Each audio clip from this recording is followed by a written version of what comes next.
If your boat's like a pool, you're If doing it only wrong. you could hear the conversations that were happening before we go live. Hey, welcome, everybody, to episode 10. Hope you're having a wonderful night tonight. If this is your first time here, this is the group known as Trials of Imagination. It is just a group of friends and nerds that like to play Dungeons and Dragons, so here we are. We had one season prior to this, and we thought, you know what, we like this, let's do it again. So here we are for the second round, with joined by 2 extra players than what were in our first round. So that is who we are and a little bit about us. We are going through the campaign known as Curse of Strahd. If you're not familiar with it, it's a wonderful module. It is worth looking into. We are doing a little more of a homebrewed version as opposed to straight from the book. So if you're familiar with it, it will also still be very new to you. So don't worry about it feeling mundane or familiar. There's plenty of wiggle room there without a problem whatsoever. We have, oh gosh, we have a lot of announcements tonight and so much stuff to catch up with. First off, tonight's episode is the first one that's ever been named while having a stream. Normally they don't get named until they go over to the YouTube channel, and tonight's episode is named One Will Die. So we'll see how that goes and figure out what's that all about before the end of tonight. If you have been here before, you already know about this, but if you are new, we'll just reiterate that we typically do not engage a whole lot with chat verbally once we get going. It is mostly just because we're confined to a 2-hour window due to one of our players, their internet kind of times out, so we have to be concise. So in order to achieve that, we don't want to stop and engage and then have to get back into the zone. So it's nothing personal. We will try to engage as much as we can in chat itself. You just won't see us talking to you. So if you try to type something to one of us and we don't respond verbally, just know it's nothing personal. It's just we just want to keep going and be very conscious with our time. But we'll try to engage with you in chat itself. So, announcements. You guys have just gone nuts over the past couple of weeks and keep throwing out subs left and right and left and right and left and right like a bunch of crazy lunatics. So, as a result of that, we unlocked a few emotes to build, one of which is the lovely bat coin that we have unlocked that has came in.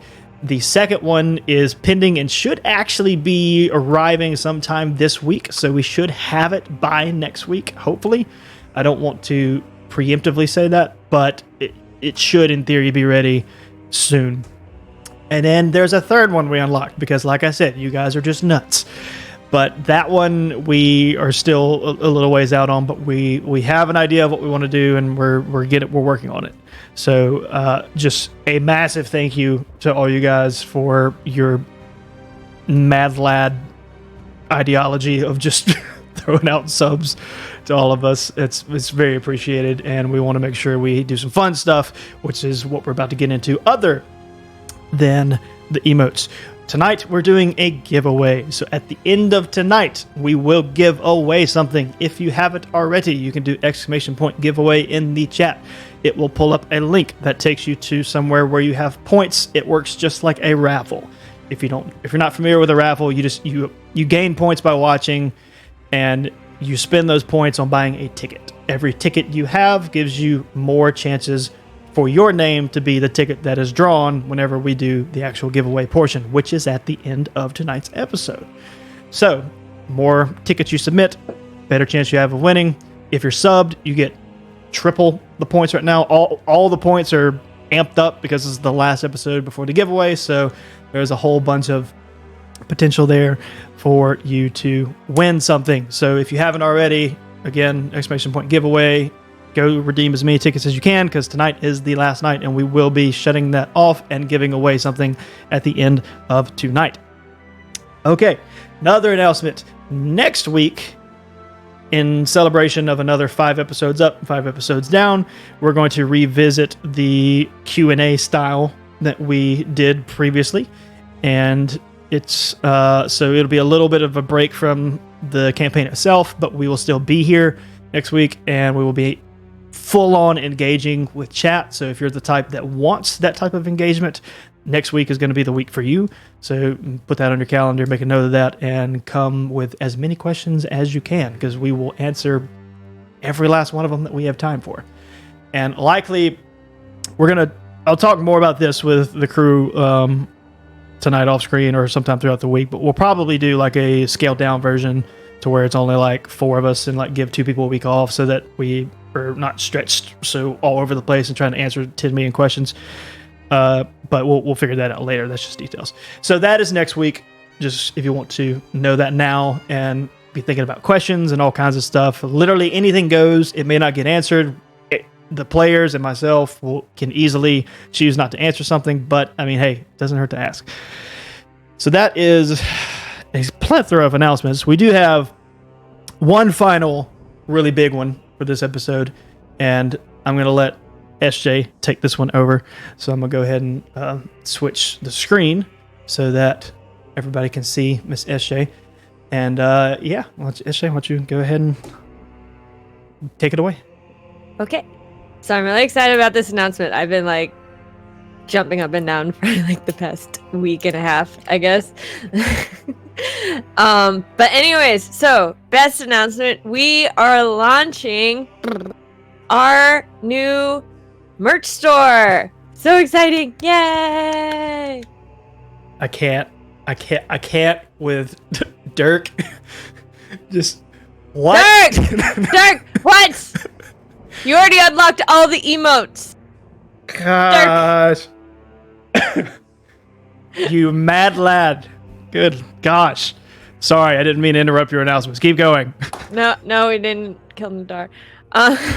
We are launching our new merch store.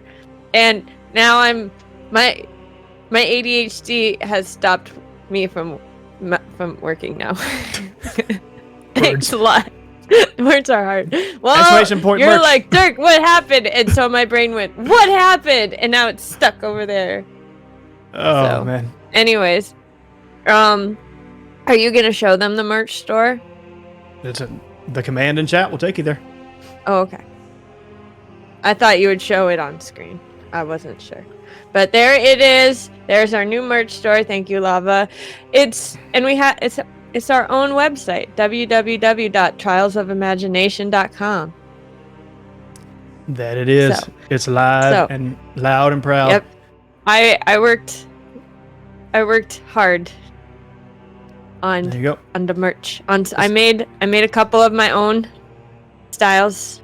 So I hope you guys enjoy them. And if you have any suggestion like Dirk always does, please let me know and I will do my best to try and come up with something. So there it is on the screen right there. Yeah. Our merch store. Yay! Yeah. So we got merch. Cell phone cases, we got mugs, we got sweatshirts, we got tank tops, we got a blanket. Don't buy the blanket. It costs too much. Don't buy the blanket. If you really want it, it's there for you. But do not buy the blanket. I mean, you buy what you want to. I'm not going to stop you, but it is no. The jogging pants are what's expensive. That was just there. Yeah, that too. Like, good gosh. Anyways, but okay, don't go buy anything yet. Just wait. Don't go buy anything yet, Dirk. You gotta wait for the rest of the announcement. Mm-hmm. All right. So with that, with this merch store, we have not actually received the stuff that we had ordered from it. So I cannot 100% guarantee the quality of the stuff on there.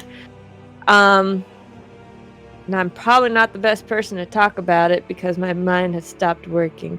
But anyways, well done. Yes, thank you. I am so good with the words. If you want to finish the sentence, that'd be fine. I mean, we're just being transparent about it because like we've switched merch stores. We were using Stream Elements, now we're using Teespring, so we're not familiar with it ourselves. We haven't had hands on it, so we just want to be transparent about that. So some of you guys, if you choose to order stuff, you'll kind of be the first ones to test some of this out and just let us know how that works. Because if it is something that's, poor quality or bad, we want to know about that so we can fix it. Also, tonight and through next Tuesday. So from tonight on, as a celebration of launching the thing, we're doing a special promotion code that you can do in the checkout that will give you 20% off literally anything in the merch store. and it's pretty simple. If anyone wants to type it in chat, you can. It is just EP10 for episode 10. So EP10. You put that in the checkout code when you're checking something out, and you get 20% off your entire order, to my understanding. If it tries to work any differently, let us know, and we'll make sure to hook you up. We'll fix it. One way or another. So yes, I hope you guys enjoyed the new merch. Yes. Oh, that was a lot of announcements. So many. Yeah. Also, don't forget to check out all of our social medias. Yes. The end. And then also just everybody just go tell Dirk he's crazy, but much appreciated. Thank you, Dirk. A little bit of both. Like, what? I don't know what to do with this man. So, yeah, that's all the announcements I can think of, because my word, it's already a lot. Did anybody else have any that they wanted to? Why? What about Thank you, show Ryder. and tell? Gosh, Q. We got two mad lads in the chat. Yeah. Q's What trying about to... show and tell? Is that part? Oh, gosh. I'm so glad you have... My goodness. Can't believe I forgot about that. Thank you, Elberth. So, yeah. I don't know. Richard, did you bring the thing? I don't remember. The The shirt? thing. You got... Okay, yeah. Wearing So, Richard a race block. and Miss Bex both have some products that were literally taken care of by you guys. You can see Richard had the This Is Fine shirt, and Miss Elbereth is going to have the lovely, the little Elbereth. I like it. Figure. It's so pretty. It's a custom figure that is of her character. It's adorable. Love it. And now she has that forever. That's thanks to you guys. You guys went nuts and have subbed a lot, and as such, we want to spoil our players with what you've given and spoil you in return. So that's why we have things like giveaways. That's why we have things like Richard getting a shirt and Bex getting a custom miniature made after her character. It's great. It's wonderful to see. So yeah, thanks to everyone that made that possible. You guys are awesome. Okay, my gosh. Any other announcements? I know it's like crazy long this time, but it was just a lot to cover. No? All right. So if nothing else, it is time to go to the intro video. And if it's your first time, sit back and relax and enjoy the cinematic for Trials of Imagination.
Gotta love that eerie piano. Always. It's a classic. Last time on episode 9 of Trials of Imagination, our players found themselves in the aftermath of a vicious creature attack, as well as a being that kind of ravaged the area that they were in, leaving death and destruction in their wake. They emerge from the house to explore the area. The party kind of splits in multiple directions, some of which try to bury one of the dead that was inside the house they were in. One of them just goes to make a Naruto run beeline towards some unknown entity, which turned out to be a tavern, which was our lovely Nadar. And our rogue Millard followed him, as well as Elbereth, and ended up making their way to a tavern, which led to quite a few various shenanigans. But before they got there, our lovely characters, Zyle and Ayla, basically probably mentally scarred two locals for life, probably, by giving them information that was incredibly unknown to them, that seemed simple and harmless, but I have no idea what is going to happen to those poor individuals' minds as time goes by. But nonetheless, they did heal someone who was in great pain and in danger of dying, so there was a benefit to that, even if at the cost of making some mental fragility of the two. After that, everyone kind of ends up more or less at the tavern throughout time, and Ayla, in all of her lovely sass, tries to talk to the bartender, and it doesn't go great, but they work it out and other communications occur, and a couple characters meet a character known as Ismark, which is a new character that they met last episode, which so far seems like a friendly character. That doesn't seem like one is out to kill them, so that's at least a bonus and a first for the area, kind of. So that's a cool thing. And then Millard kind of ran into a lovely, thick southern woman that decided to make a pass at him, more or less, and he panicked and got the heck out of there. And during his panic, decided to make a little side trip and snag some things from the local mercantile, which he stealthily did without being noticed. Grabbed some stuff, came back, somehow managed to also avoid the thick lady, so he's engaging in his rogue abilities and being very stealthy. They get back to the tavern. Now everybody's there, and it becomes made known from Ismark to the party that our lovely Ayla, who had begun talking to a group of women at a table, had kind of picked a poor choice of people to go communicate with. Millard, coming up with an ingenious plan, began talking to them so that Ayla could get out and everyone else could escape while he was distracting them, and then literally lit his pants on fire and proceeded to jump out a window. And that happened. That is not something that you can really just make up. That happened.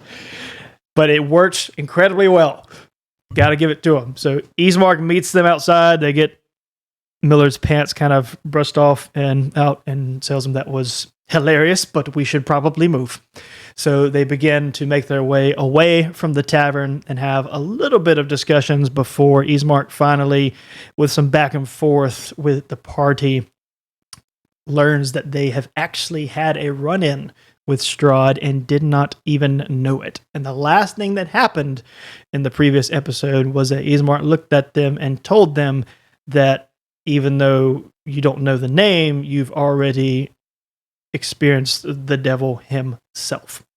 And that is where we left off last episode and where we pick up this episode. Bear in mind that so far Nadar and Elbereth are still unconscious. They are not back to consciousness yet, so for the time being, those two are out. So you were just told that you have seen the devil himself, and he was specific to which person you guys were referring to, so you know who he's talking about. What do you do?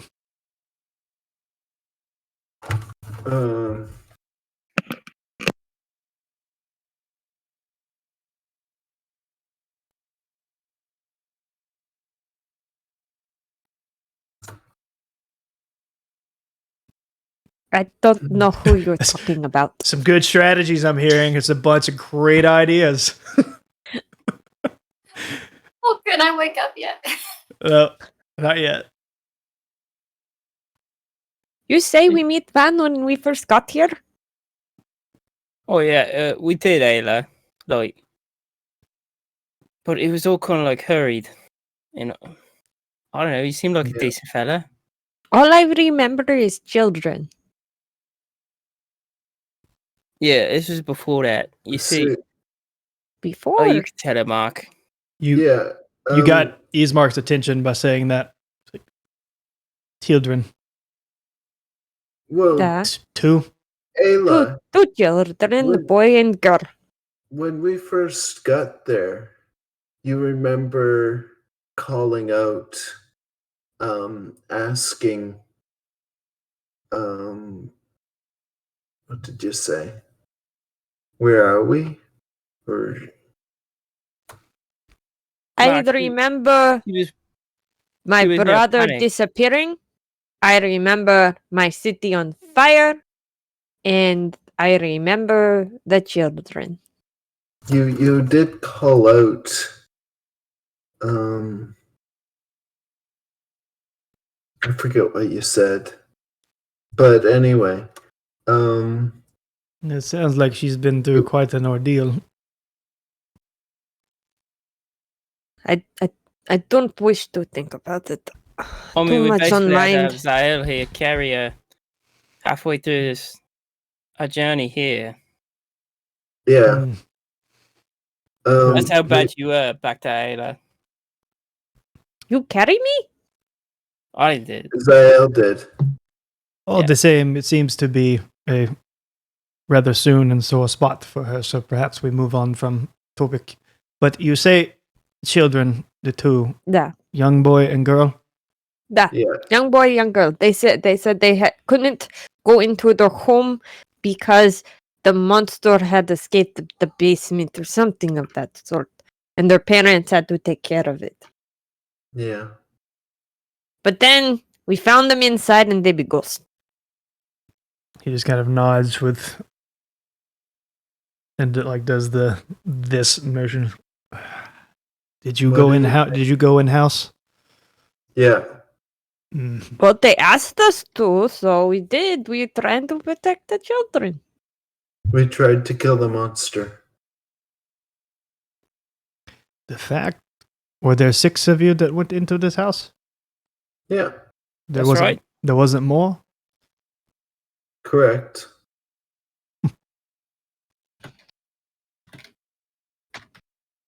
Well, it speaks greatly about your abilities that you managed to go into that cursed place and come out alive. No one comes out of there alive. Well, now they may have a chance. We took care of that blob. Those children you saw outside were not children. They weren't even real. I don't even know how to describe it other than that monstrosity of a place is beyond the curse. It's literally somehow apparition of house itself. I don't understand how it works. I don't know, but it is as if the will of the house projects something to lure people inside of it. So should we be worried about the fact that the 2 children entered 2 of my companions? Oh, we don't need to say stuff like that. That your rogue friend again is right. I'm fine with that, but maybe don't say things like that out loud to any other Barovians. You freak them out. Yes. I just want to make sure that they're going to be okay. It depends. Okay? Did they ever leave these friends, or did they stay in them when you left house? No, they left. Yeah. When we got to basement, they left. If they left, is fine. Okay. If they stayed with, I don't know what would happen, honestly. That would be a problem. Okay. But left is fine. He's fine. Ish.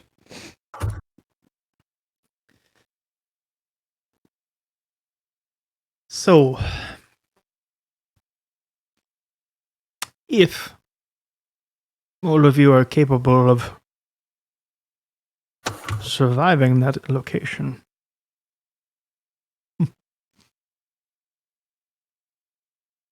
I don't know if you have what it takes, but it's certainly a start.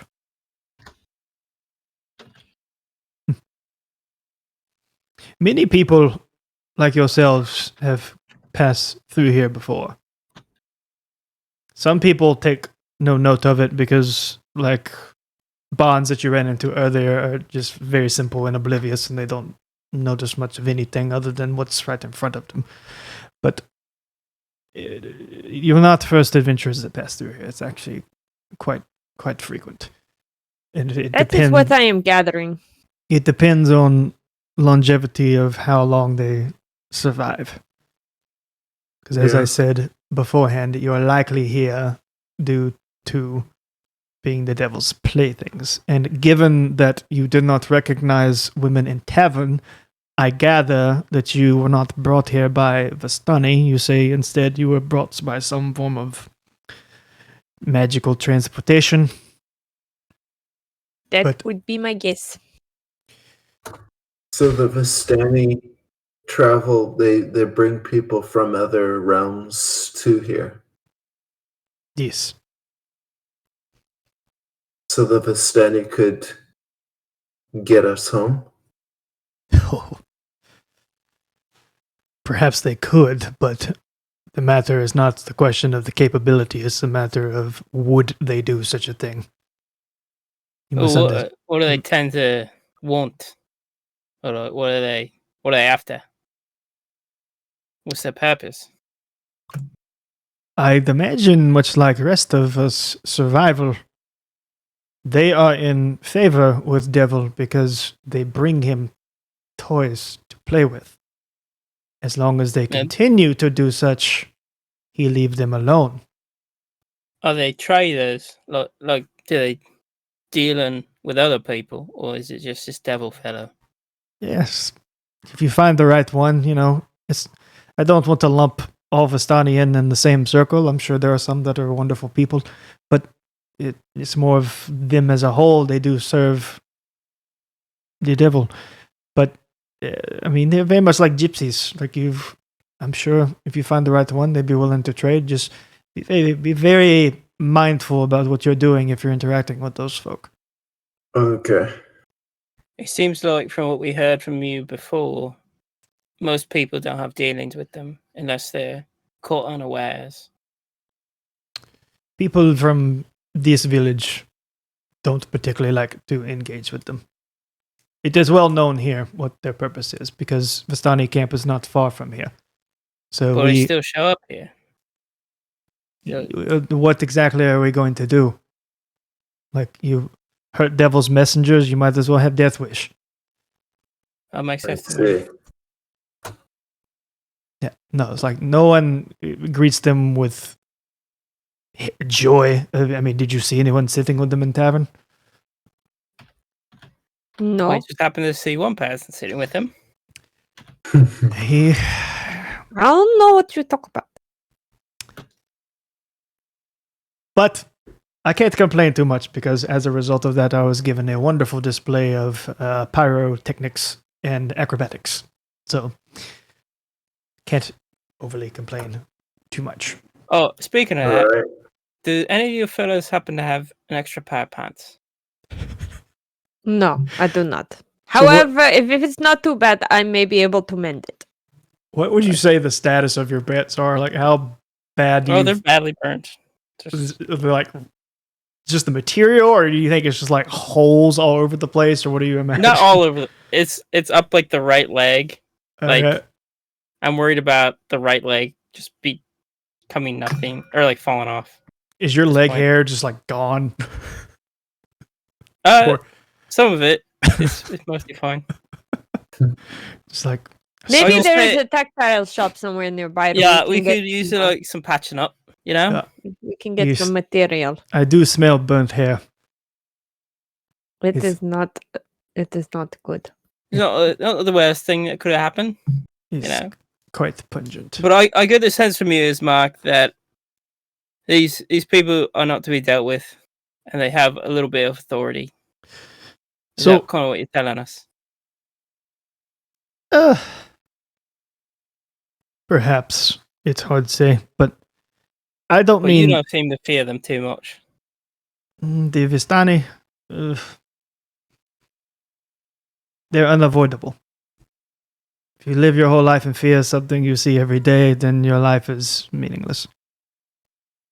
I don't... They said, not to why be not like rude go or anything, out? but I feel like carrying Nadar here is getting pretty heavy. Can we put him on the ground if we're not going to go anywhere?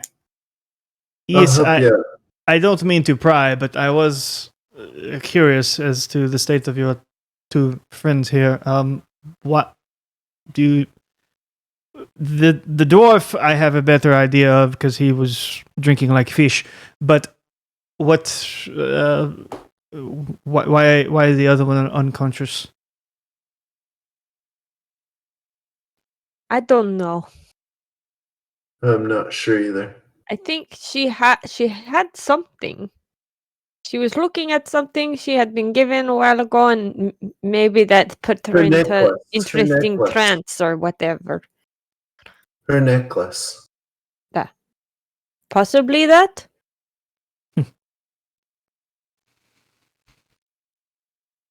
Well, there is a spot on the way to house that could be a little dangerous. I'd advise we get full crew to be prepared just in case.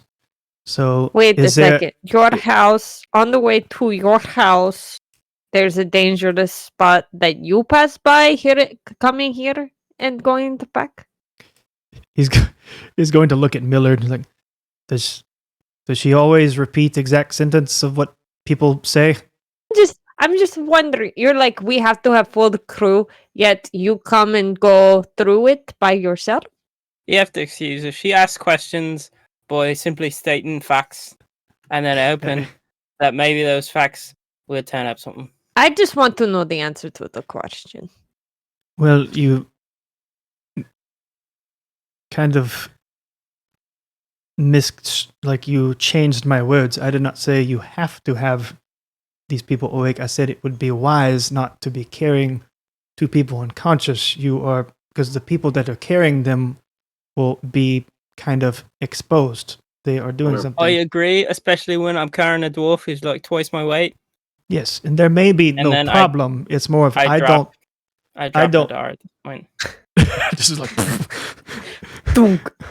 it may not be a problem at all, but I'm just trying to be forthright in that there is an area that is known to have heavy creature traffic, and if we're going to pass through there, it is wise that you are not working with your hands tied behind your back. No?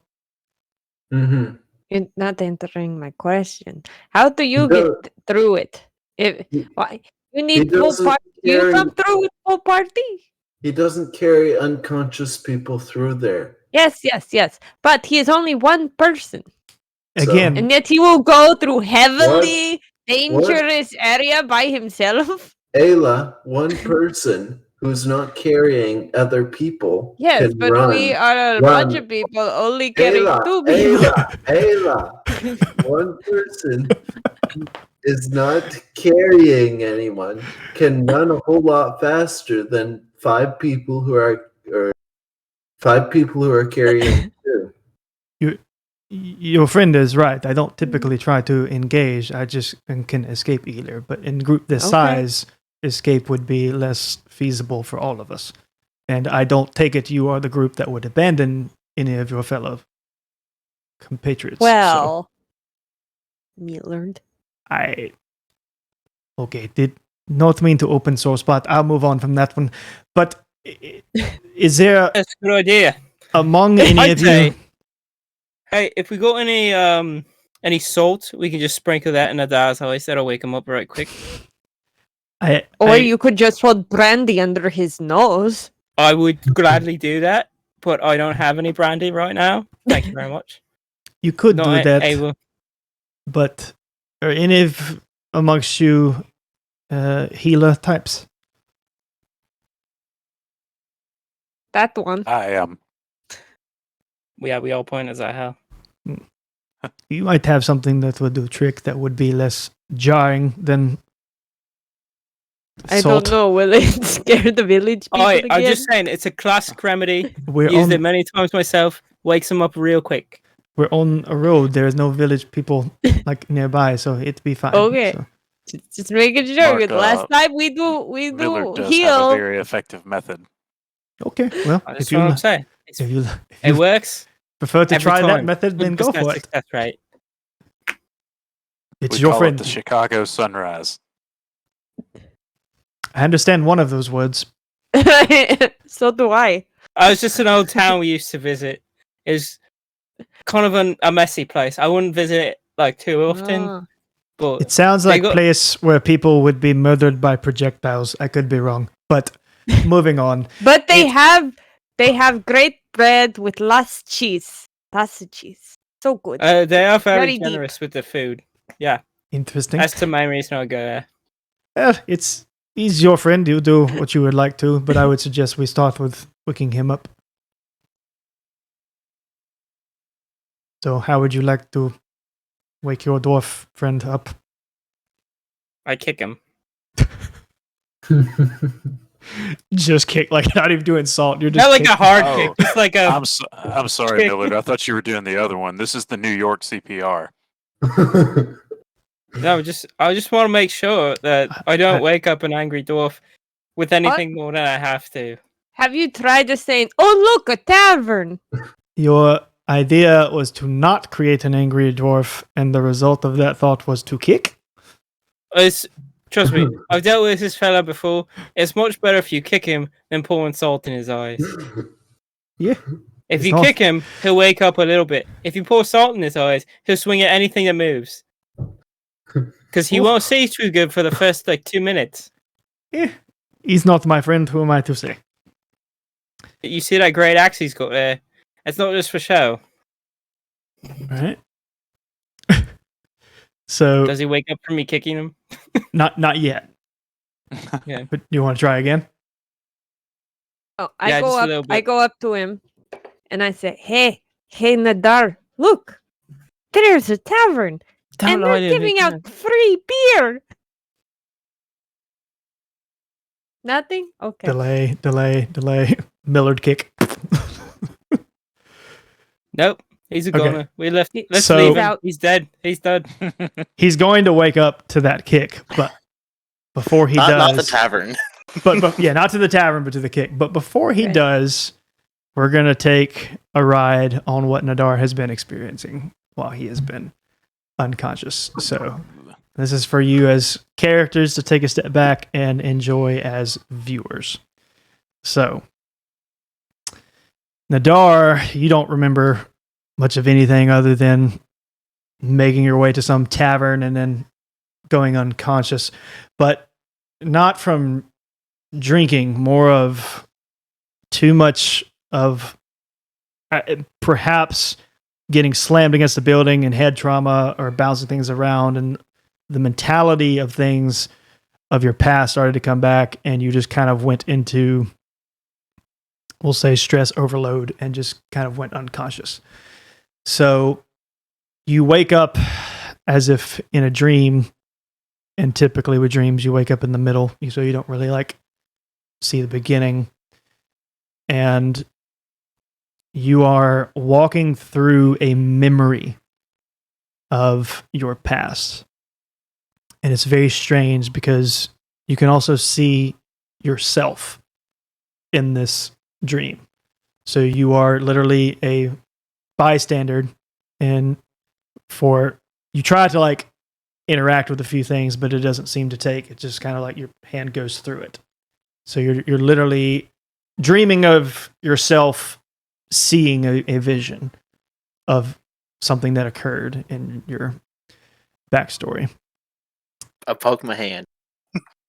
You can interact with you can interact with yourself, but it's worth noting you are it's a dream, so you are not drunk at all. You're completely sober, and you have no doubt where you are. It is the place you grew up. It is your hometown. And for the players and anyone watching, would you like to describe what it looks like? So picture Dale and the Lonely Mountain from the Lord of the Hobbit movies. It's like that. That's as basic as I can think to describe it quickly and Which concisely. If you haven't seen it, it's kind of like the basic cracked concrete roads or gravel even, and a lot of thatch roof cottage type of looking things. But instead of it being normal or any sort of standard buildings. A lot of everything is on fire. And you quickly kind of realize very specifically, not only is this a memory of your hometown, but you know exactly what memory this is. And I'm going to go ahead and put our players in roll 20 so that they can see it. And we'll pull it up on here as well. So you should be able to move around a little bit if you so choose. Just don't move a ton at a time because you're just kind of like walking through it. At this point, there doesn't seem to be much of anyone. It's kind of like a skip happened in the dream to where it wasn't like this and now it is. And instead of there being people all over the place, now it seems like a ghost town that's on fire.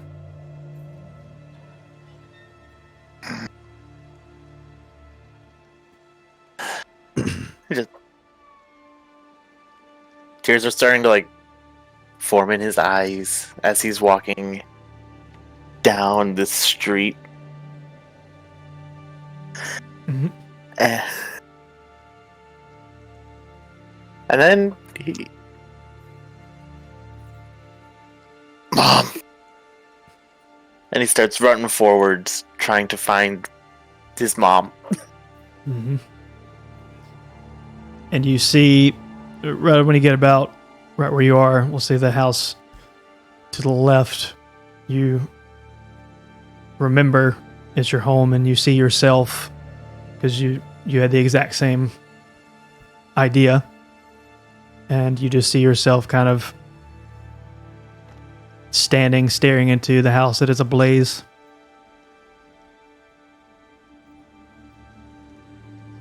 And the memory comes back that although like in this moment you can't see in the house, but you remember what happens later, that when the fire finally subsides, that you're able to find both of your parents' bodies in the house.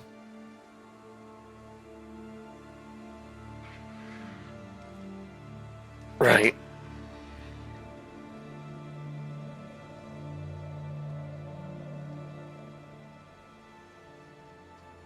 He turns his back and starts walking away from house. Okay. And starts looking for other survivors, even in like this dream state of his. Mm-hmm. Right. And being fairly close to a mountain, there's occasionally like various debris of things that are falling down, and due to what caused the fire, a lot of it is turning in to fire as well. So there's kind of like raining fire on the city still. As it does. Mm-hmm. And you see kind of like another flash. You see yourself further ahead on your knees and just kind of looking down, and you see a hooded figure standing in front of you that just kind of taps you on the head and then walks away.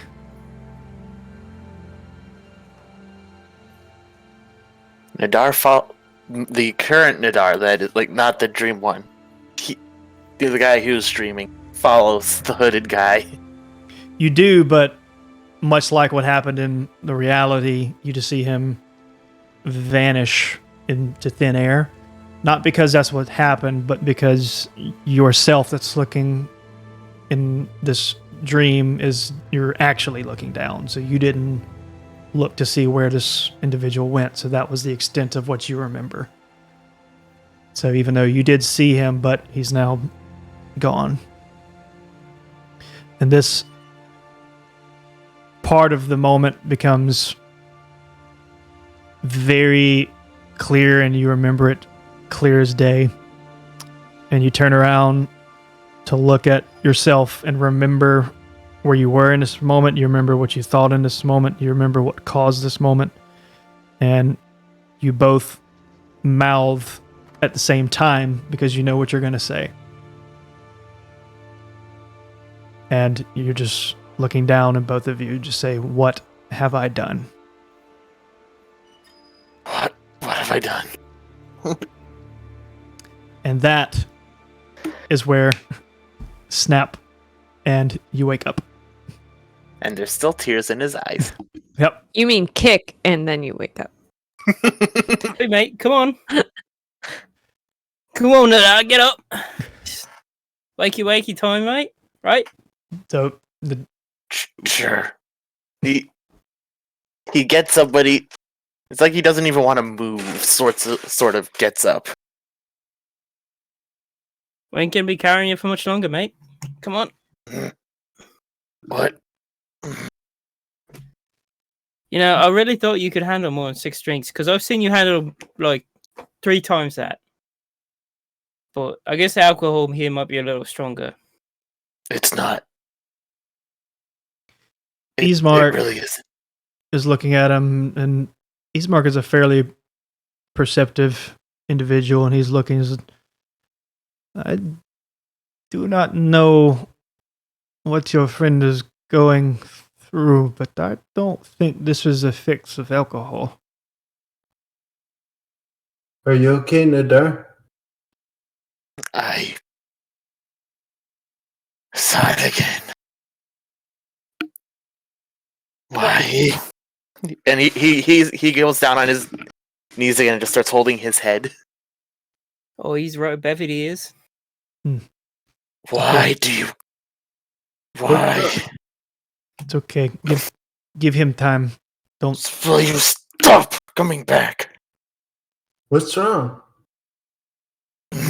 Give him space. It's not good to pry when you wake up like that, especially in a state like this. Does this happen often? Is that what you're saying? Ismark? This happen often to people when they come here?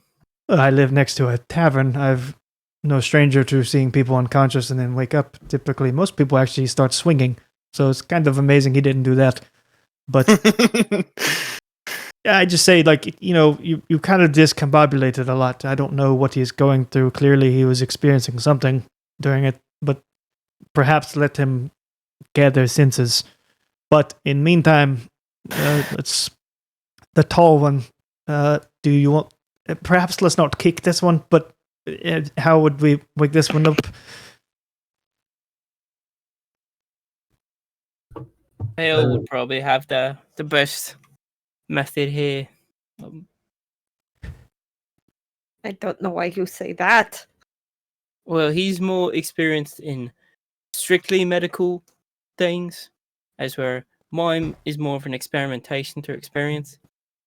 And I, of course, know that anything I would do, Nadar is perfectly capable of dealing with. True. Very well. Mr. Zyle, if I remember correctly. That is correct. Do you have something that in your repertoire that would potentially wake up your other friend? Just kind of checking her over, like cursory evaluation. What do I have any inkling as to what might be going on? She just seems to sleep. Okay. I did not prepare that. That was a mistake. And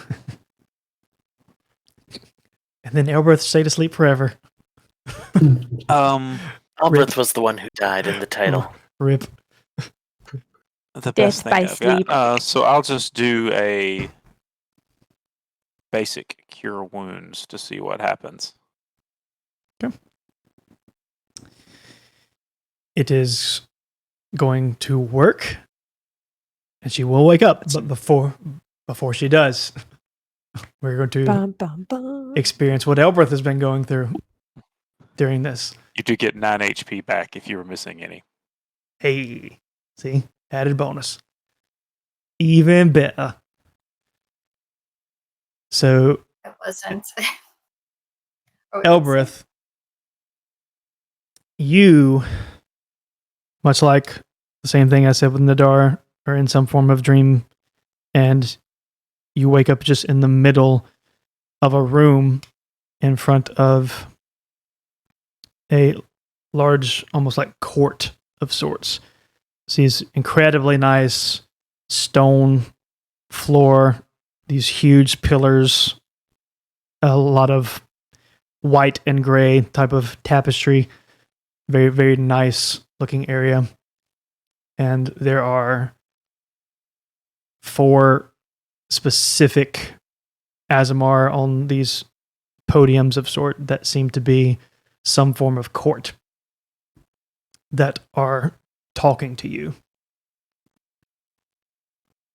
And even though you as Bex have, you know exactly what this is, unlike Nadar's dream, you're not outside watching it, you're actually experiencing it. So you're going through the motions of exactly what happened.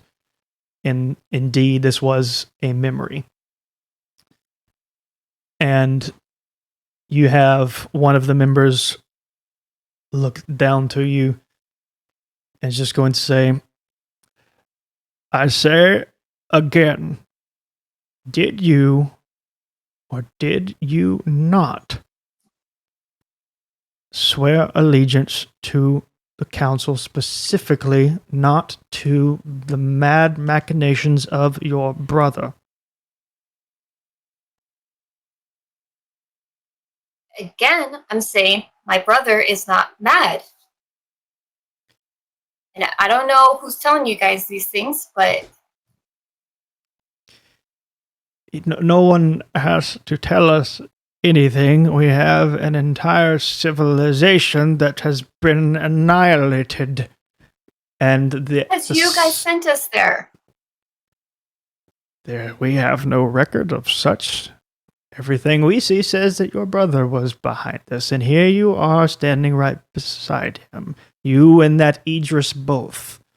And you know what that makes you? That makes you accomplices. Now, I'm trying to be fair here, but if you are going to continue to deny all of this, then your judgment is going to be the same as his. This is absurd. Have you met my brother? It's like the best of us. You guys sent us on this. I don't know if you messed up your paperwork, your little boring paperwork, while we're out there doing the real work. But this least likely person. You just kind of hear like a whisper. He hears like a whisper from like one of the other council members.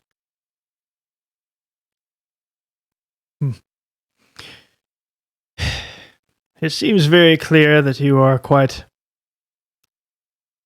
belligerent and a fool that has lied even so much to yourself that you believe it. We have no choice but to give you the same fate that we will likely give your brother after we finish his hearing. An example must be made. We can't simply go and eradicate civilizations. That is beneath us. Then you shouldn't have said your elite to go take care of what you guys said was a problem. I have heard enough. Take her to the chamber. And much like how dreams work, you don't have the transition from that. You just kind of were there, and now you're in the center of what they called the chamber, which likely you did not go very willingly. You were probably have had to be drug or taken there. And it is not a great place to be. This is the place where either interrogation, in extreme cases, torture, and even more extreme cases, execution takes place.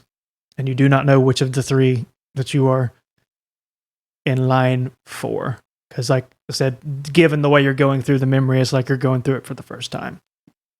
Kind of. And we arrive at this area, and there are 6 individuals all in the room. And I'm going to go ahead and put it on roll 20, so no one move anything just yet. Just want to say that. No one move anything. Good. If we can all, no one can move anything other than... You hear a voice that is clearly the council member talking from afar. She has defied the will of the council and has murdered an entire civilization along with her family. She must be made an example. Take care of it, and you will be rewarded. There are 6. These are not elites, much like you were. These are 6 more of like the grunt level, maybe like mid-tier level people that are just all eager to prove themselves and have taken up upon the task of doing what they are told to do. Now, this is something that no one knew about, so this is brand new to everyone here, but every last one of our players was given a sheet over the week, and that sheet corresponds to a player that you see on the screen. And your task tonight will be to kill Elbreth. Let's do it. Hurt you, Matt. You are in a dream. This has potentially no risk as players, and you have 0 reservation about doing this because you are a grunt that was just given an order that someone has defied the will, and as far as you know, this person just massacred an entire civilization. So you do totally not prepared the wrong accent for this. you do not hold back. You do not relent. You go and you try to take this person down. But remember, she is an elite and you are not. So bear in mind what might transpire here. But all of you should have the designated tokens assigned to you, and you should be able to move them. But before we do that, I need everyone to roll initiative. You know, I can't move my token for one. You cannot? No. Let's check it. But I'm guessing I don't have equipment.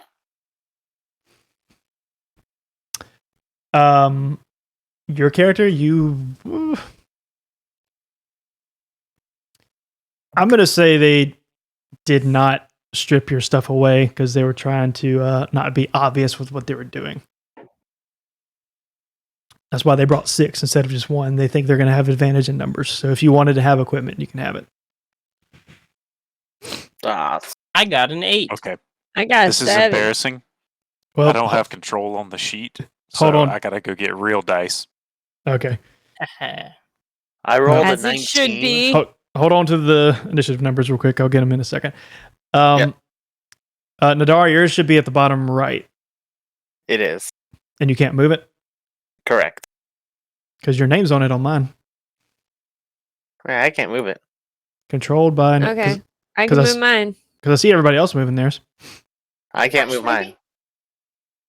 Nadar Magma Shield. I am Nadar Magma Shield. That is Nadar's last name. Okay. I don't know. There we go. Weird. There you go. He didn't believe hard enough. He just didn't believe. That Okay. was the problem. Anybody 20 or higher? No? Okay. 15 to Alright, 20. initiative. 15 to 20. 19. 18. Okay.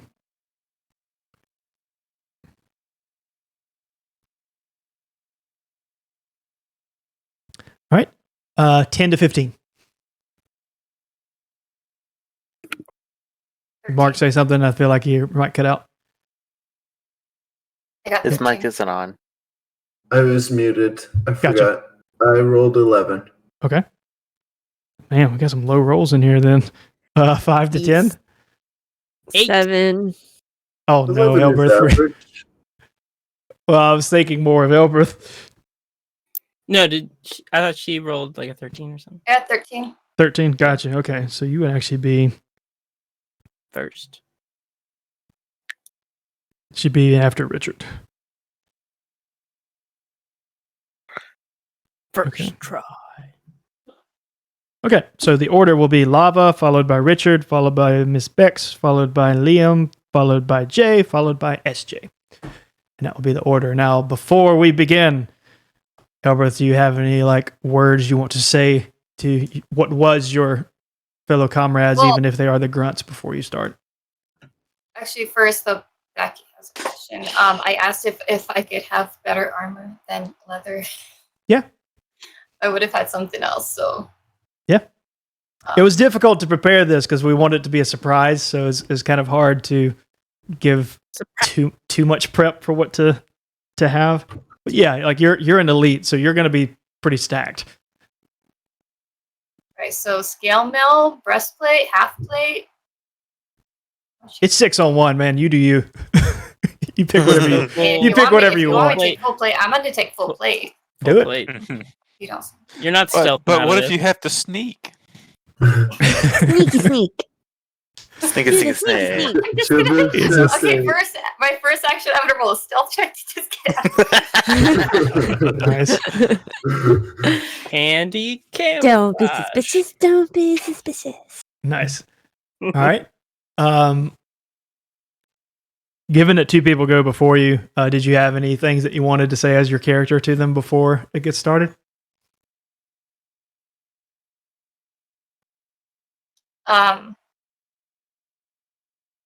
Convince us you're not evil. I forget what the last thing that was said right before this, because I was going to respond to it. But... He relayed to them that this person has defied the will of the council and has murdered an entire civilization. So take care of her.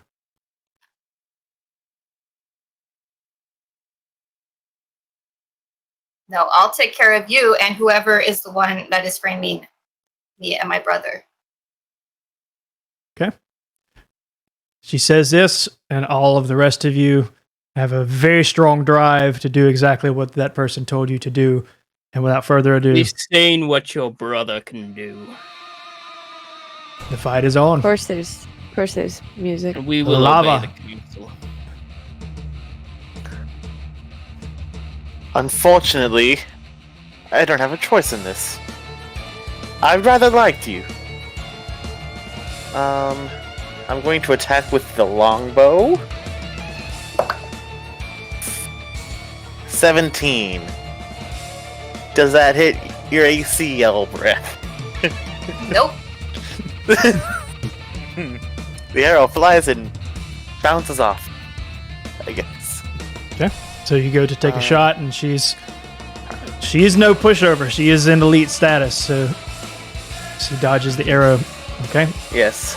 Did you have any movement that you wanted to make, or bonus actions? There's a bonus action I want to do. I just want to... I'm going to use one of the second level slots to cast Hail of Thorns. Okay. On her. Oops, ignore that.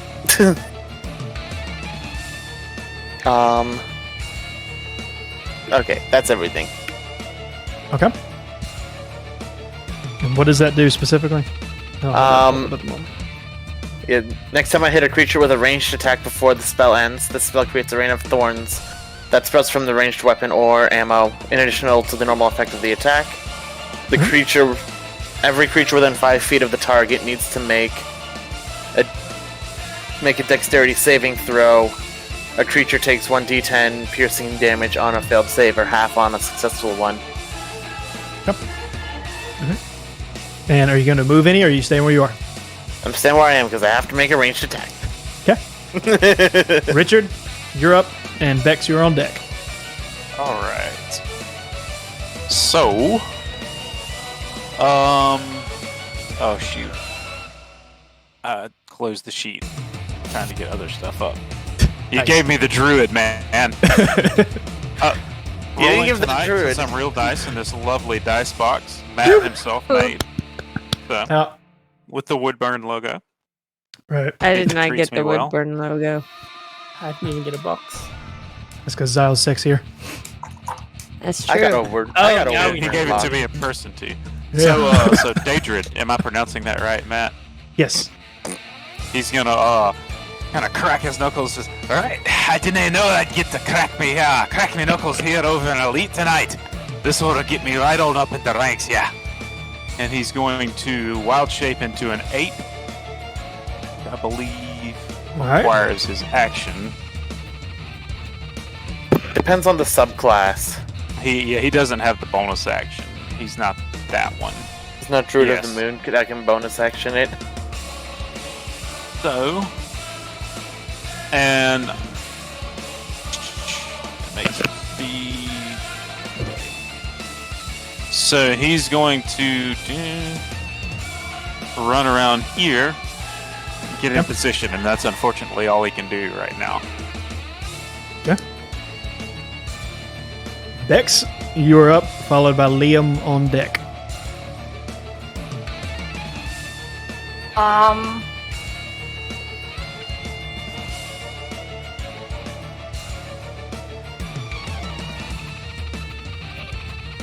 Sorry.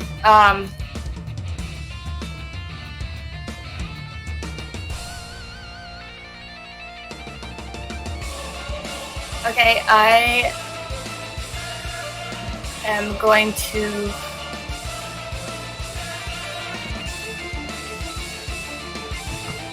options of this one, sorry. It's fine, I it's a think lot I'm to take going in. to cast haste. Okay. No one always has a lot of stuff.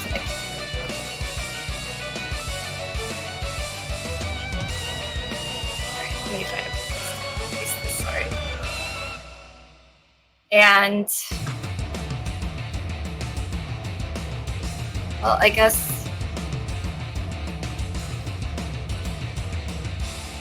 he came here, so I will swing my great sword at the one that's next to me. Oh gosh. Okay. That would be Richard's character. So that's an 11. That misses. Oh my, okay. Let me see. Do I get Don't get too overconfident there. She's still dangerous. double AC? This isn't a glory-seeking mission. It's a simple execution. You will die today. Okay. Nice. Well, I'll swing again. 20? That will hit. I'd imagine so. I never would have guessed. Who would have guessed a gorilla or an ape's AC be below a 20? That's a 12? 12 damage. Yeah, and then because of the haste, I will swing one more time for 23, which is 14 damage. Alright. He immediately drops out of ape form.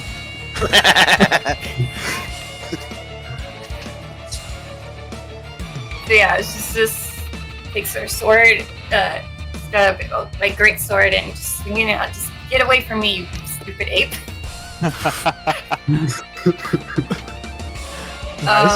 I liked the ape. Wait, did I do something wrong? Hold on. Where is it? Slow down. Ah.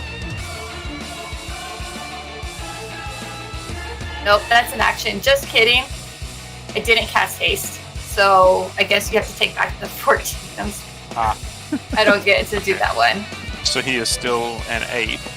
Okay. Yeah, I was just like, wait a minute, that's not a bonus action. I'm just over here cheating. Oh, but what I do get to do to you then is...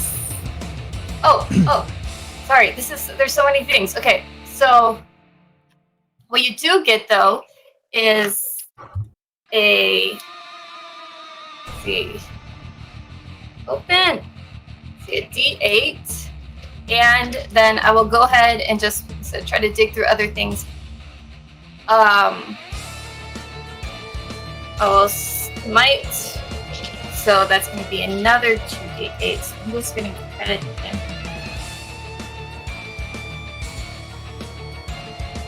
pull up. Yeah, because I'm struggling to type on these things. Okay, and so that's another 12 damage. Nice. He was no longer an ape. It's like back and forth. He's an ape. He's not an ape. Okay, maybe he's an ape again. He's not an ape. He's an ape. No, he's wait, no. Nice.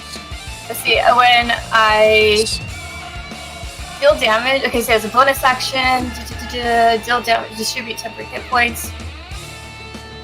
Okay, so I'm also then gonna give myself 10 HP using a channel of divinity. Oh gosh, that's really high. Okay, I'm gonna give myself 30 temp HP. Oh. Yeah. Are you She's really channeling trying to all win your this, guys. divinity? How dare she? I mean, No, I know, right? I would be concerned if I'm I were her. divine blood, okay, so I've got a lot of divinity. You can use divinity for other Scholar, right? things. Yeah. Play it So yeah, smart. I like, you know, get away from me, stupid ape, and then from the smite, like the sword glows, and then also like the little arc that comes like and touches me, and I glow, and then that's it. All right. Does that finish your turn? Yeah. Okay. Liam, it is your turn, followed by Jay on deck. Alright. This is 5 movement from here to here. Yes. Okay. 5, 10, Mhm. 15. Mhm. I'm going to throw a hatchet. Okay. And then I want to move in closer to attack with my longsword. Go for it. Okay. 6 plus 6. So that's gonna miss.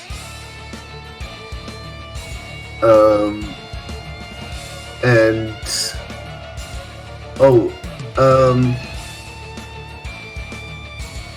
how's that gonna work? Because I do get an extra attack, but I'm also dual wielding.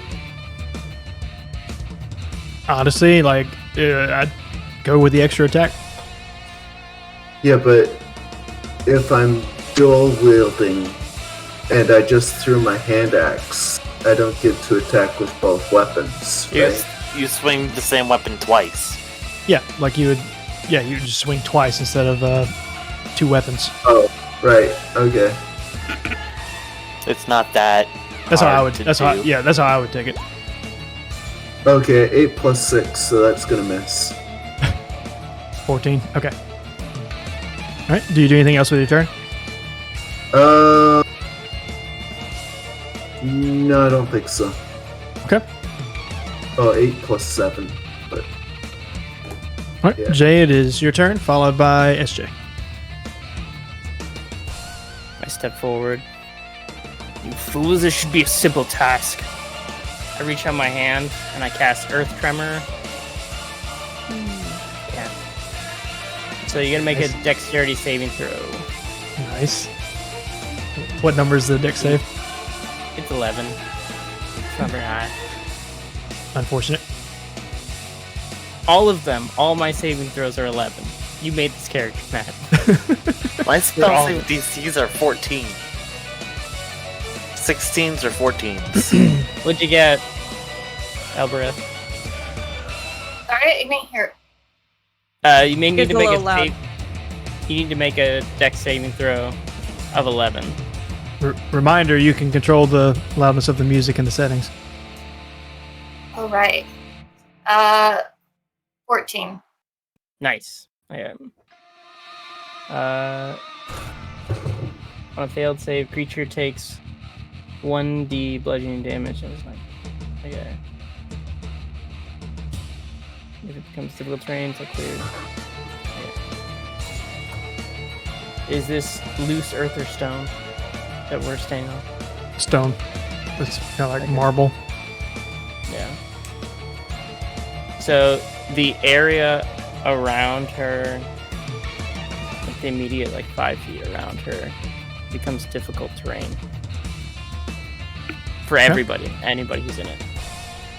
Okay. Do you do anything else with your turn? Damage.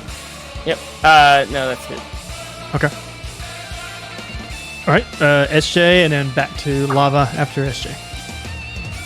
Okay. I just immediately go into a rage. Nice. Why not? We're here for it. So I go into a rage. Give us your rage yell. No. My kids are asleep. You can do it.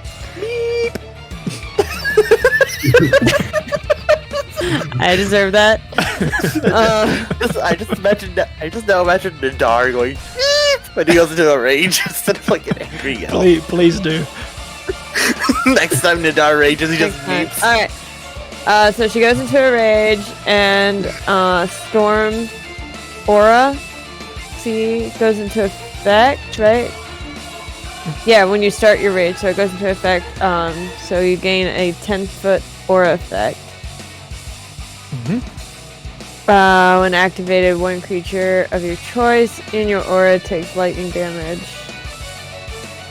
So I'm going to charge her and take a huge swing at her with my great axe.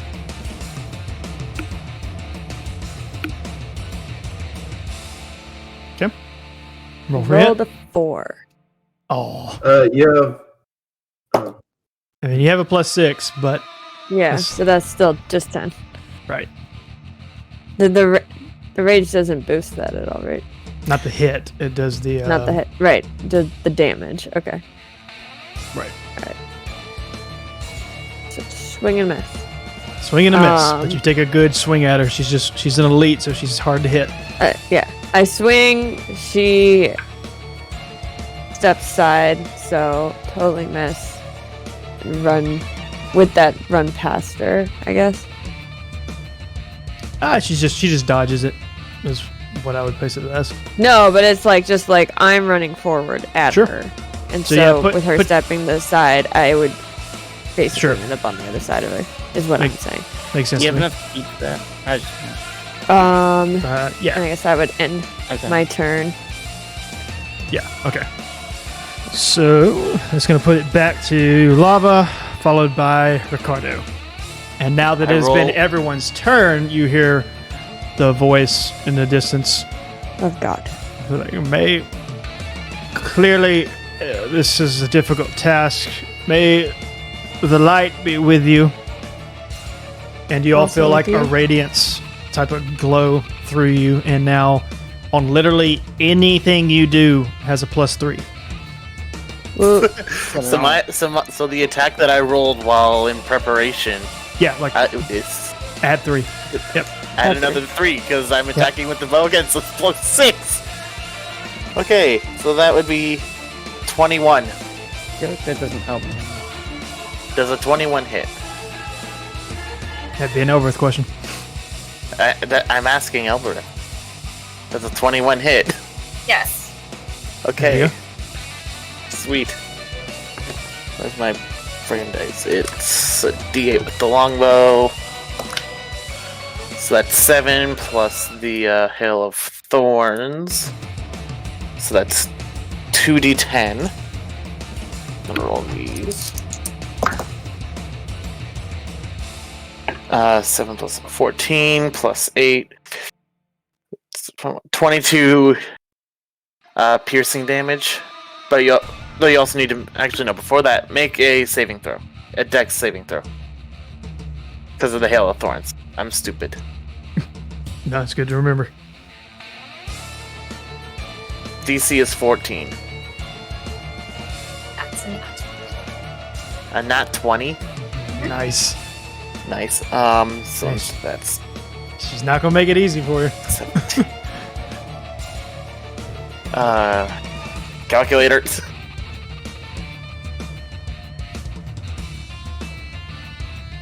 So that's 7... you take 14 piercing damage. Okay, Okay, there we go. Sorry, you guys. You know what? Something happened. It wasn't taking this correctly. I don't know what I did. It wasn't. Sometimes D&D Beyond doesn't save things, so I only have that last damage. I don't know what they did. So last you've round. only Pen been and hit. paper. Huh? Yeah, you've only been hit what once? Yeah. Yeah, so it shouldn't be Yeah. a whole lot. Okay. Because the other one No one else has hit you. that was so- difficult terrain. Okay. Yeah. It was just this one. Yep. Yeah. Okay. So what was your Yeah. total, Lava? 14 total. 14 No, damage it was total. 20. Just 14. The 22 was me before I remembered the dex save you had to make to take possibly take half damage on the Hail of Thorns. Okay. Oh, So, that. so you took 14 damage total. 14 total, yes. Lava, do you do anything else with your turn? No. Okay. All right. Richard, it's up to you, and Bex, you're on deck. As all this is going on, Danger, it's like, all right, you are an elite after all. After you just immediately swatted him out of his beast form, he will move to here and yes, so fire a lightning bolt along that line. So that is a dexterity saving throw. DC's 15 on that. 18, 23. Yeah, I think you're good. So you take 15 damage, 15 lightning damage from that. Nice. And you hear him mutter under his breath, "Curses! People rightly don't normally dodge that." With your aim, they could dodge that every. What was that over there? I'm just In the saying you coward's should hit corner of the room. All right. because You're I like to doing stay great. out of a fight. You're Richard- doing great, sir. Who's drawing the green lines? Richard, Guys only did it. Richard, anything else for your turn? That's all he can do, unfortunately. Okay. Bex is back to you, followed by Liam. Okay. A quick question. I had normally in the game the Ring of Protection. Should I have that right now? I don't know when she got it. No, this will be before you got it. Okay, I'll. I don't think I ever saved me just one. All right. Let's see. So that's Ayla's character below, and who's the one directly? Is that Lava's character? No. Right to your right is that's me. Liam. Yeah. Okay. Are you just picking? Um. Are you just trying to kill specific people? Like, I'm curious why it matters. Like, Liam's character. I want that guy. More just based on trying to think of like what they've done Sure. so far. But Richard's the most hurt, which he's the one that has like the purple and orange in his around his beard, which would be this guy right here. yeah. Okay.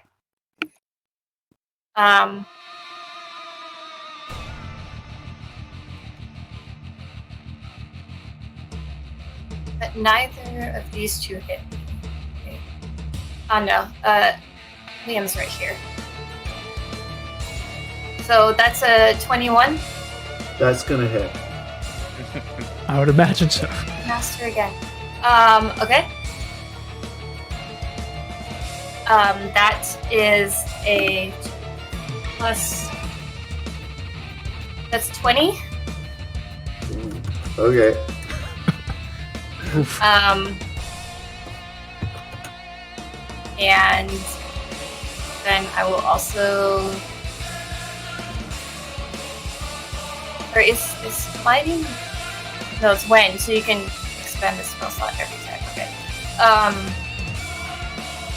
Wait, right? Like you mean, you have 2 attacks. You can use smite twice.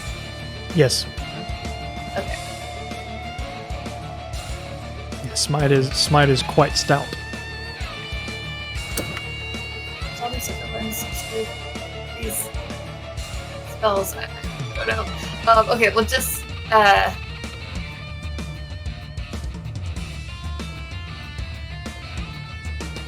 just save that one for Richard. So that's another 13 Of slashing radiant damage. damage? Of 13 of slashing damage? Okay. Yeah.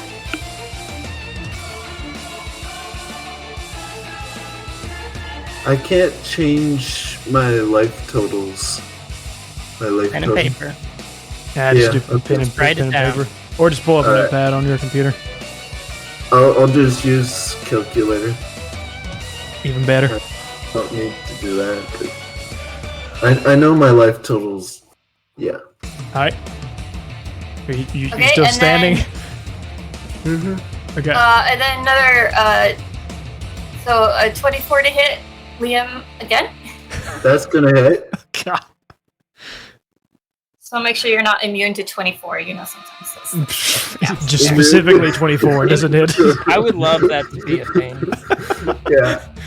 That's Okay. an interesting thing. Immunity 24. Can I add that to like Miller's luck?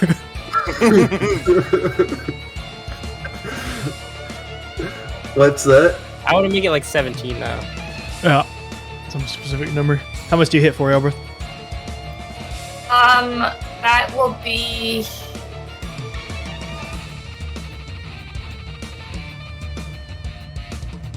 $27.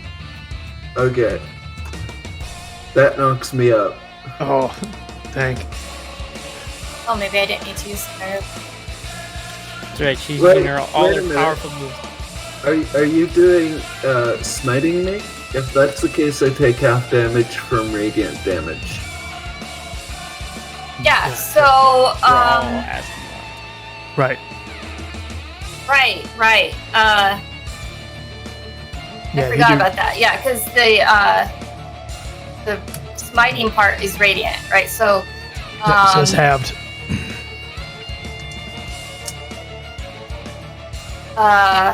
okay, hold on, let me see.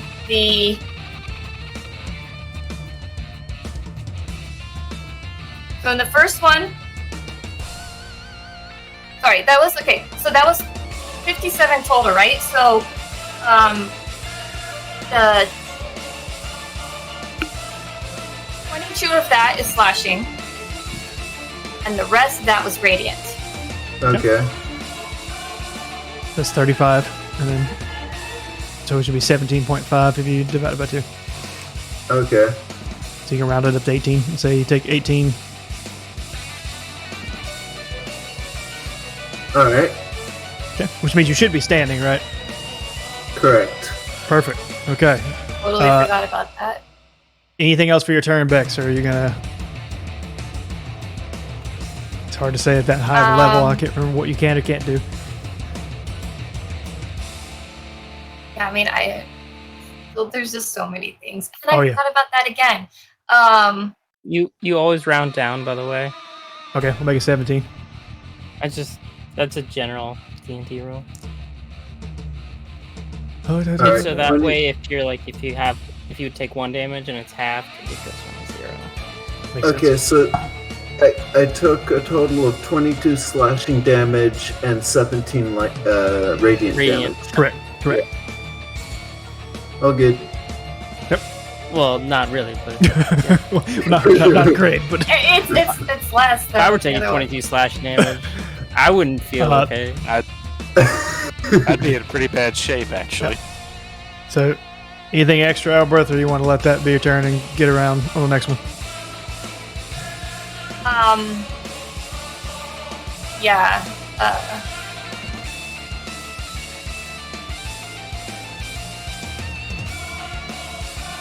Actually, I can go ahead and cast one of this. How many actions do you now? have? The bonus action. What? Because it says on your. Pretty stacked. How your many next- bonus actions? Normally people only one. I One didn't action, take one any bonus. bonus action yet. Did I? It depends on how you use smite. Smite, I think, is just like it says. What? Okay, hold on. Well, there's a way to do it like through channel divinity, which is a bonus action, but then there's like actual divine. It depends on how the character sheet is.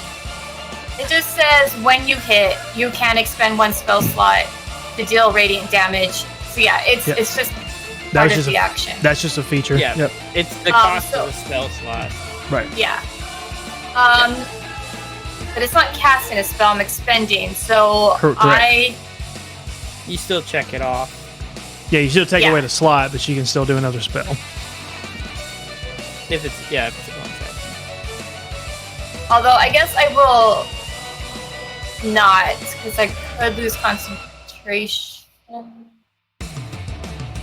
No, actually that's okay. So yeah, I'm gonna cast. She's just trying to kill Liam. One of the things. I'm gonna cast something Trying so on hard. Ayla.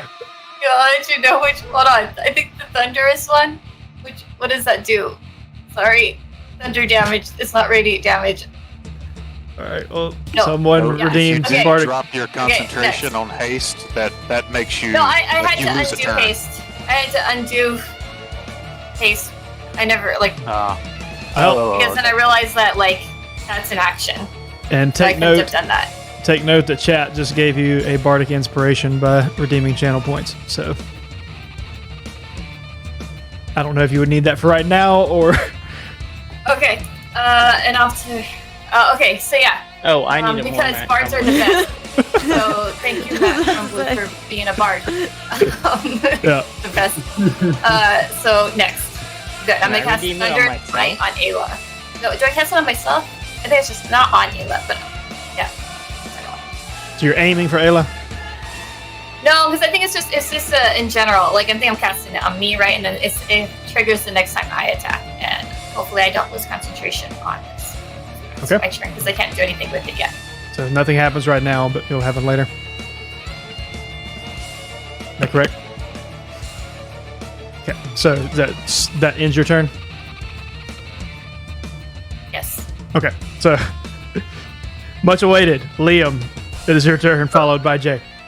Okay, for my turn, can I pick up the hand axe that I threw? Absolutely. Okay, what does that cost me?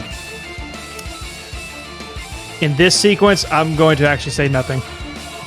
Okay, I'm going to pick up that hand axe and I'm going to disengage. Okay. 5, 10, 15, 20, 25. I'll go back here. Yeah, that will end my turn. Okay. All right. So it's going to end Liam's turn. Jay, it's your turn, followed by SJ. Time to show you some real magic. I'm gonna cast I'm gonna cast Hunger of Hadar. And I'm gonna make this. Well, actually, I'm gonna move first. Okay. Move over here. Right there. That's a good spot to be. It's gonna be in this area. So I'm gonna make little squares. But it's gonna be on Elbreth. Yeah. So on her turn, or anybody's turn who's in this area, they'll take 2d6 cold damage. And if you end your turn there, you'll take 2d6 acid damage unless you make a dex saving throw. As blackened ethereal tentacles spring from the ground and try to grasp at you. Nice. But that waits And until hold her it. next turn? Yeah. Okay. If you start your turn in there, you'll take damage. Right. Okay. Is that end your turn?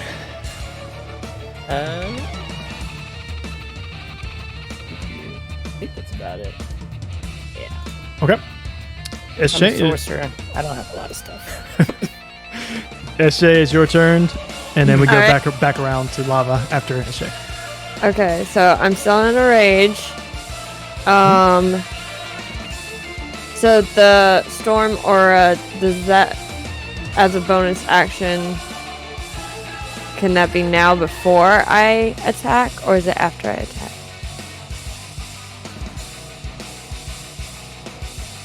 It's during your turn, if I remember correct. Okay, so that should hit her Correct. as of now, because I'm... SJ, Is there a one save? thing, Go ahead. What, Liam? one thing you can do is you can recklessly attack, and in that case, you have an advantage in your attack. Right.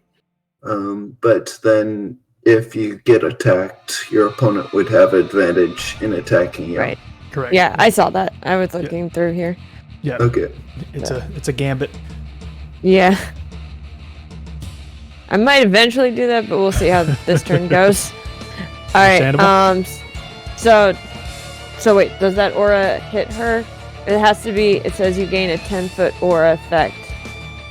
She's got to make a dexterity save, if I remember right, and then it'll hit no matter what. But I think it's halved if she succeeds. Okay. Yeah. Dex, D12. Okay. So Elbereth, make a dexterity saving check. Oh gosh. Okay. The font on this dice is like.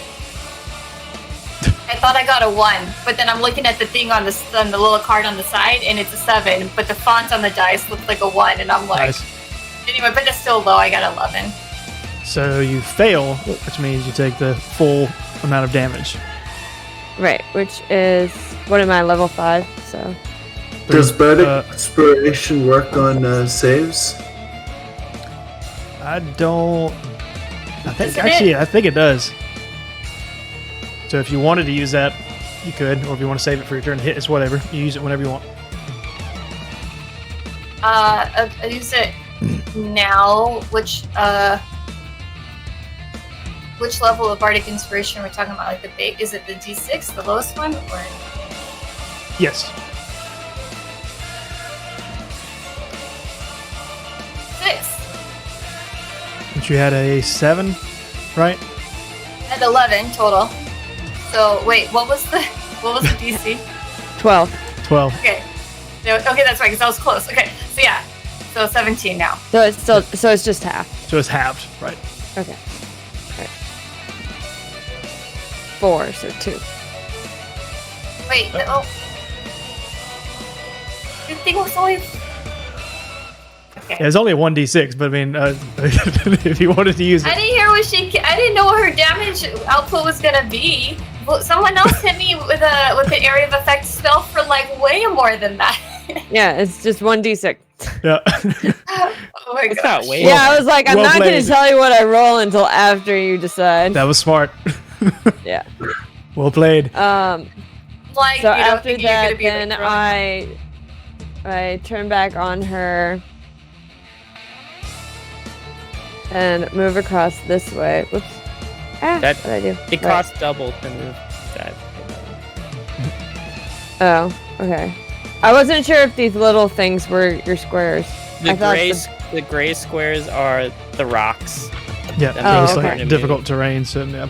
Okay, it so takes twice let's as see. much. What do I have? I have a speed of 40, so I think it's fine.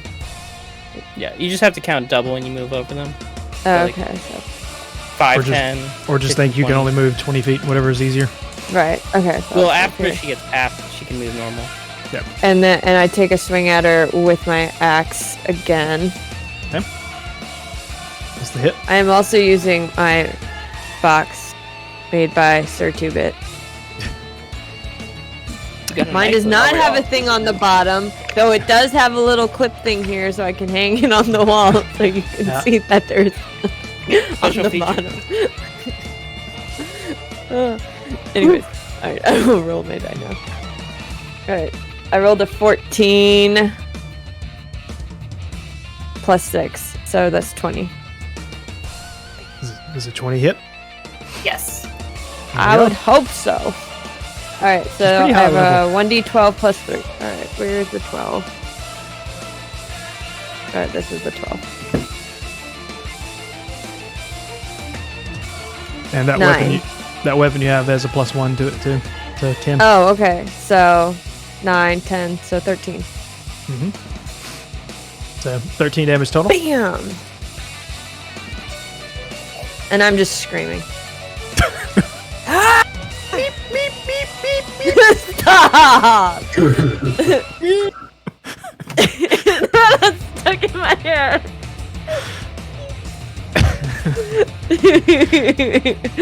Fascinating idea. All right, so in your turn, that's all you can do, right? Yeah, right. I believe back so. Hold on, let me to- double check. I'm pretty Yes, sure it it is. We're back to Yeah, lava, bonus and action, at the top of the turn, everyone feels the radiant energy come even. Oh wait, I forgot. Stronger. +3. Of what? The light. Is that just an action? What's the +3 you gave us? Yeah, For you a gave hit us, like, or for +3. damage? It's for anything. +3 Okay. to anything you do. So then it's more damage. Yes. Okay. So So it's add- 16, not So 13. add 3. So add another 3 to damage. And now Okay. to the top of the turn, Okay. you feel it radiate even more, and now it's a +6. So you can add +6 to anything you do. I need a sticky note so I can remember Yep. that. But that's So- starting with me. Yeah, starting with lava. We're back to lava, followed by Richard. Okay, I'm going to release the Hail of Thorns, Okay. which I believe would be a bonus action. I'm going to move. Let's see. So that's 5, 10, 15, 25, 30. And I'm gonna pull out my long sword of vengeance. It's just listed in here. Yep.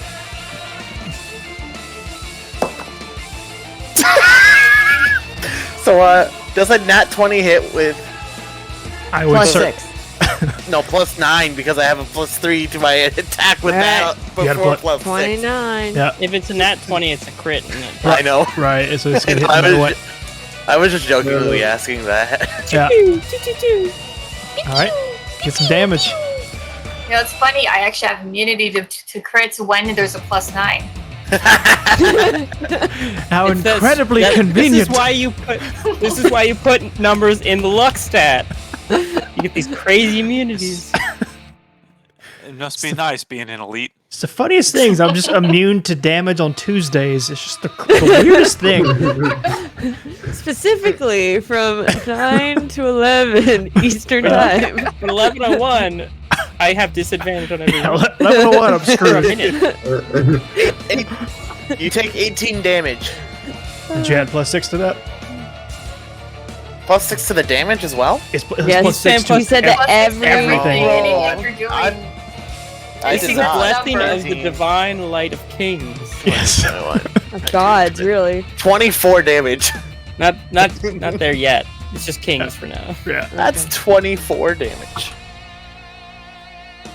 What did she start with? Man.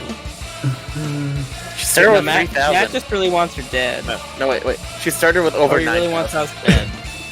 It's she's an elite. She's stout.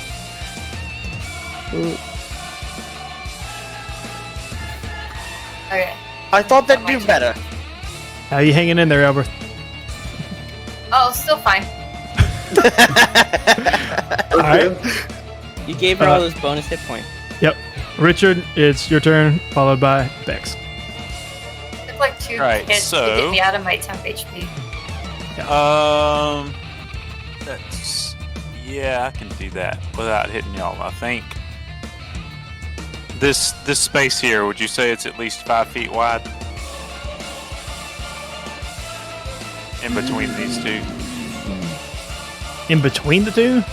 Yeah. Right here. It's hard to calculate because how they Between- do the squares, but There's a dividing line. Yep. Okay. I mean, he would have done it anyway, but... Right here. So, he's gonna, as he finished up the lightning bolt last time, he's just gonna, you see him doing the same motions with his hands, you hear him mutter, you know, they say that the lightning does not strike in the same place twice, but they're bloody lighters. And he's gonna fire another lightning bolt at you.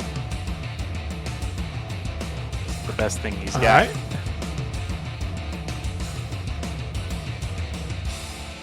So that's a dex save. DC is 15 on that. You add 6 to that. 17. Right. Did you add 6 to your deck save? Oh, so that everything. So that everything. makes it 18 then.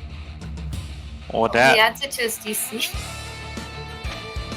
in that case, that is 26 lightning damage. Can I give Elbereth Bardic Inspiration? If you have the points to do it. I did. Give yourself Bardic Spirit.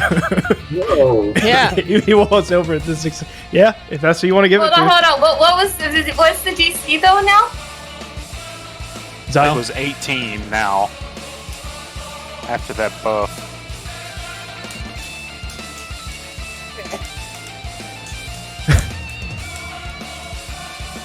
So you're not even giving it to a character in the scene, you're giving it to No. Nadar later. Okay.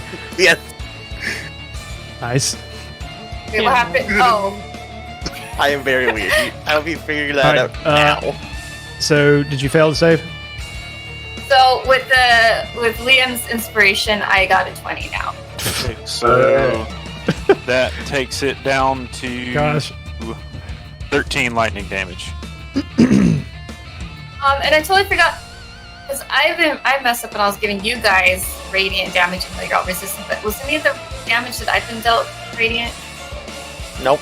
I don't think so. Okay. It was We're not- lightning for me both times. Yeah. Piercing and slashing for... Alright, Piercing, so you guys slashing, aren't- thunder. Okay, yeah. My damage is about to be cold. Alright, anything else, Richard? That's it. Alright. So Bex, your turn, followed by Liam. The start of Bex's turn, she's gonna take some damage. Uh-huh. Yeah. And for the first time, while you calculate that, the person behind you, Jay, your character, is gonna start to move. And you hear him talk to all of you, and this being another elite that was kind of monitoring in the corner. And he's gonna talk to all of you. Stop toying with your food. Finish her. I'm not trying to, sir. Try Just much... harder. Can't rush a good plan. You're gonna take 13 cold damage, and then you need to make a Constitution save to see if you maintain concentration. I don't know if you did that. Oh yes, I that's made what's one up earlier there. and I forgot. It's supposed to be every time we take damage. Yep, Yeah. pretty much. I made one earlier and I got 19. Oh wait, not save. Oh gosh. Okay, doesn't matter if I click the right button. That's a 1. Oof. Alright, you just lose concentration. I was thinking there's a pretty good chance that I won't lose concentration. And I was thinking like, oh, maybe I shouldn't cast a spell. I'm like, but I didn't calculate that right. I don't concentrate on things a lot. Who concentrates? Concentration. 64. Not people with ADHD. That's about. Okay, so now I get to take my turn. Yeah, no. Okay. Yep. You took the 13 cold, right? Yeah. Chilly in the dark places, if you will. Can you move your character? Right. Let's see. Ayla did that much, and then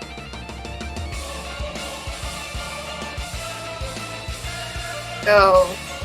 Wait.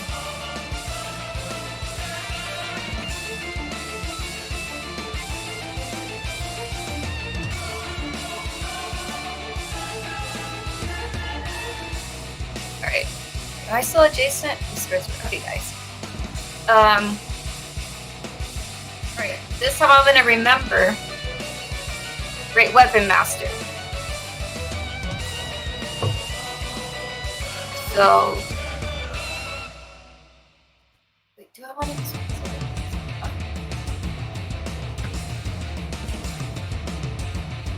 Well, that seems fun.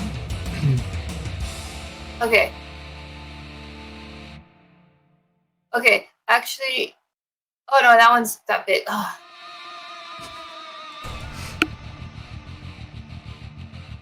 Okay, so I'm gonna cast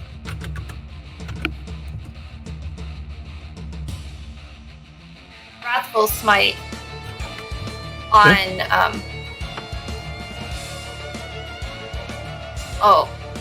the one who's been nice. On Liam. I think is that. No, one I'm here? far in the corner. Liam's in the Okay, corner. this- That's Nadar. This one.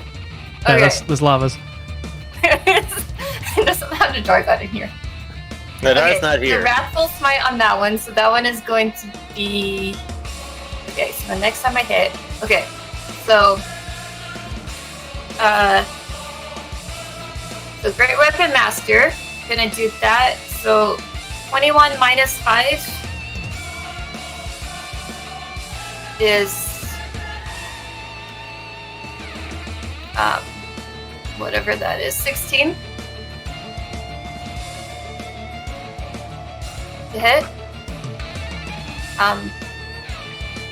Lava. I'm Okay, giving yeah, you bardic but- inspiration. That does hit. Oh, nice. I got another one. This one's gonna hurt Probably. a lot. Probably. I'm just waiting for your damage.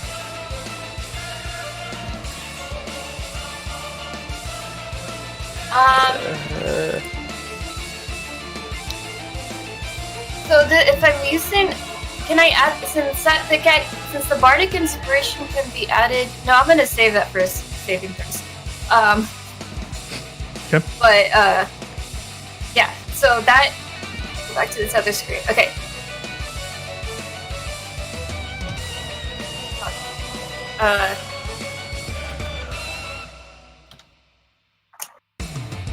Okay. Let's see, where do I?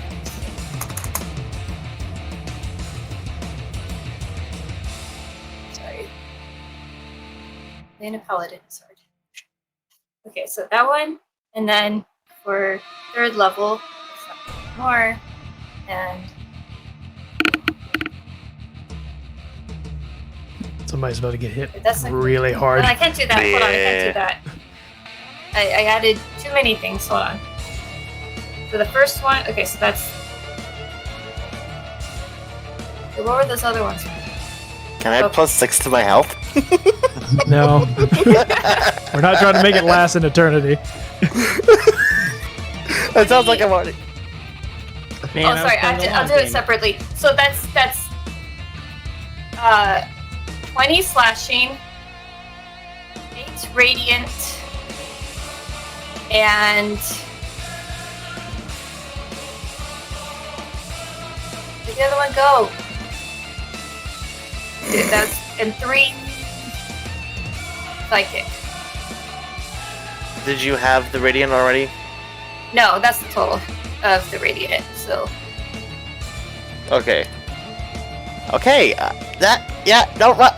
My health went from fine to almost non-existent. But you're still standing. I am still Yeah. standing, All right. just so barely, but still standing. Is that it for your turn, Beck? no, I'm gonna do my second swing. So It's just the first one. 19.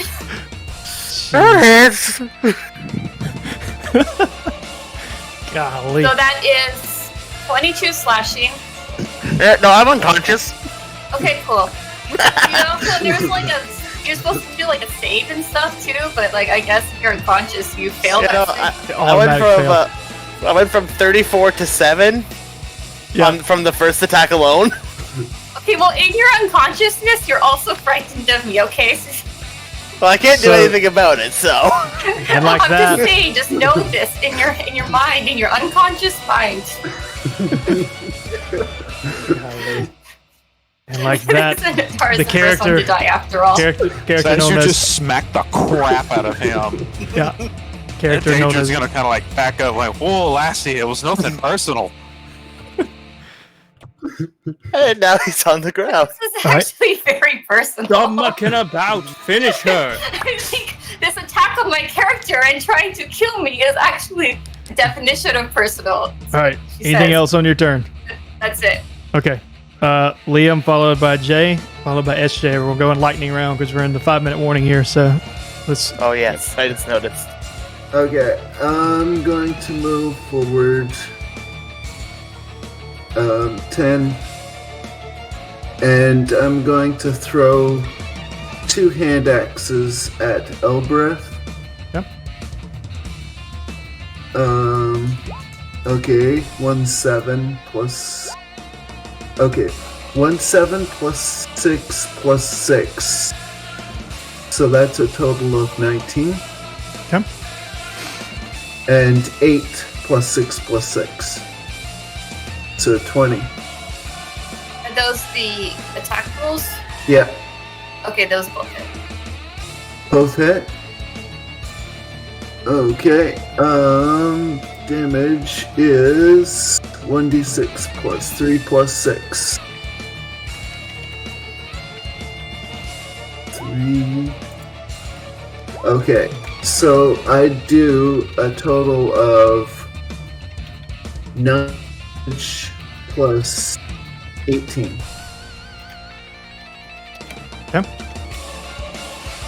You said 18 damage total? No, 9 plus 18. 27. Okay, so 27. 27. And is any of that necrotic or radiant? No. Just piercing or slashing or something. Anything else for your turn? Nothing. Jay, up to you, followed by SJ. I raise my hand and cast Earth Tremors again, making a bunch. So if we're doing the +6 thing, she's got to make a saving of 17. It's plus 6 to anything you got. So make a dex save I'll make a dex save. as the earth erupts beneath you. 18. Oh, You're fine. Alright. by 1. Wow. One. I'm gonna move over here. Where it's safe. It's a Took my turn. Wise idea to get away from that guy. All right. I'm still channeling the dark circles and Sure. tethering tentacles. SJ, it is your turn. Okay. I make a dash for her.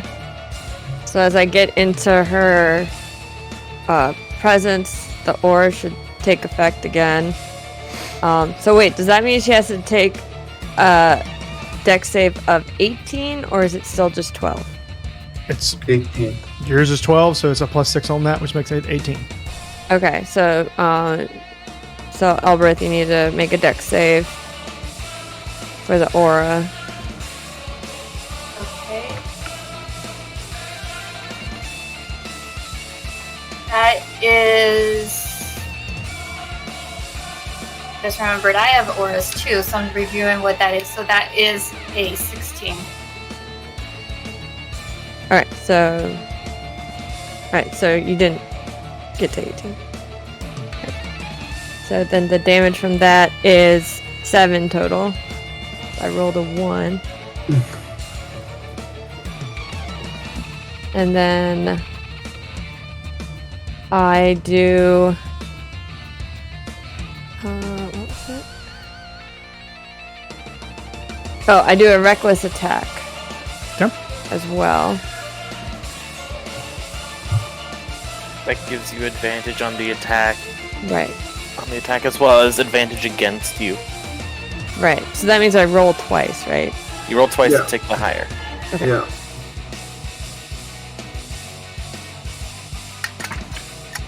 Alright. I got 18 plus 6. 24. 24. And then what's the 12 die?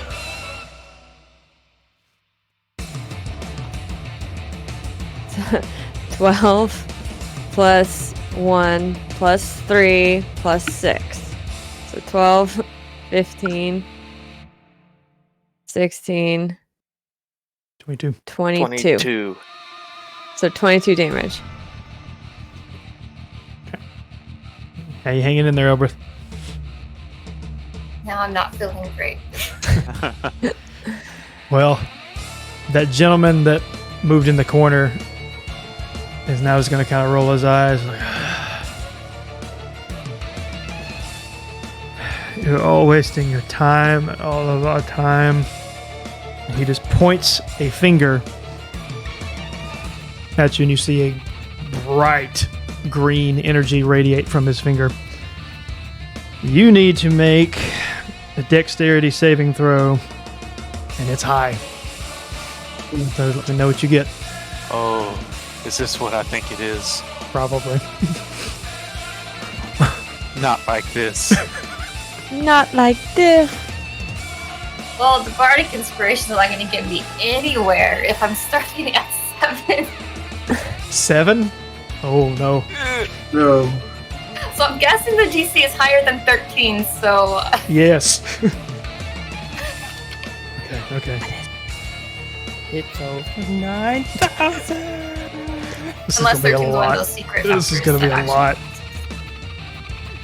Are we all down? I don't know if you need to bother rolling a bunch of things, because I can tell you how many hit points I have right now. Okay.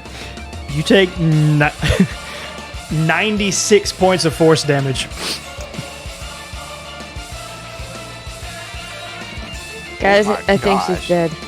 Let's go out. No, And she 4 wakes hit up. points. So... Yeah. So, with that, Binadar. Elbreth just like drops to her knees, and she's, for the sake of the actual situation itself, she's not dead. That just rendered her completely like at death's door, and she's just on her last grasp. And you hear like footsteps coming in the hallway, and you hear some sort of female voice from the distance just say, "This one is mine."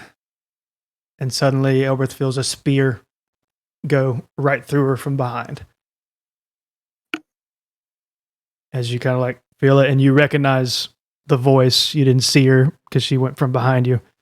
As I don't want to mispronounce it, so you can correct me if I'm wrong, but Aurelia, that wanted to give the last blow. As you kind of take one final breath, and you literally die. And then the dream kind of like goes black as what your memory was. And the next thing you know, you wake up in a bed in some random place, and you kind of like jar up and take a deep breath. And that's actually the transition of when you snap out of the dream. It's like as if a seamless motion, you like leaning up and just taking a deep breath is what the characters actually see. Is like you wake up and take an incredibly deep breath and kind of look in a state of panic. And that is where we're going to end tonight's episode. Oh, man. Sorry for the... If you gave us 5 more turns, we would have won. Probably. I was trying so hard to get it done before lava timed out, and like we just made it. So, SJ, if you don't mind, can you have the extra one ready? I had to take my computer upstairs today, so I will be right back. Okay. That's fine. I'll shift things around if we have to. Good job, guys. Everyone other than Dream Elbreth survived. Okay. That was we had the the kind of like ominous thing of one will die throughout the week, and it was kind of clickbaity because it's kind of like a mislead or what, but she did die, like legitimately died. I thought that would mean that she would die in person. Her character. Nah, I've died in dreams like a bunch of times. Well, Still remember, so like for you as viewers, that was a memory. So that wasn't like some formulated dream. Now your characters don't know this, but you as players and viewers got to experience a little bit of Elbreth's backstory, more or less. It's Dream up to her whenever to actually go into that. So I have this up for now until we get our cameras situated. So yeah, so you guys did really well, all things considered. I know that was kind of like throwing on you because I wanted it to be a surprise, so it was impossible to give you too much because like I really wanted to, because in one hand it was like they need to be prepared because otherwise it's like turns are going to take forever. It's just going to be this long thing. But I think all things considered, you guys did really well. And how did that feel to try to kill one of your own players? Bad news. Okay. AJ's account somehow got logged out, and I don't know how to get back in. So Nice. Let me see what I can do. Well, all it takes, so like if anyone in chat, if you're able to hop in Discord, we can pull you. There are a bunch of people here. Right. We can just pull you in one of the voice channels and rename something so the cameras can be situated appropriately. If anyone is available. When you need him. I've got a question. Okay. If Elbreth saved that last attack, would she have taken no damage? If she had saved on... If she had made the save for the last... No, it just would have been halved. So she was dead regardless. Correct. Yeah, that was a potent thing that was used. Which, Richard, was it what you thought it was? I thought it was a disintegrate, but if she would have taken half damage, it wasn't a disintegrate.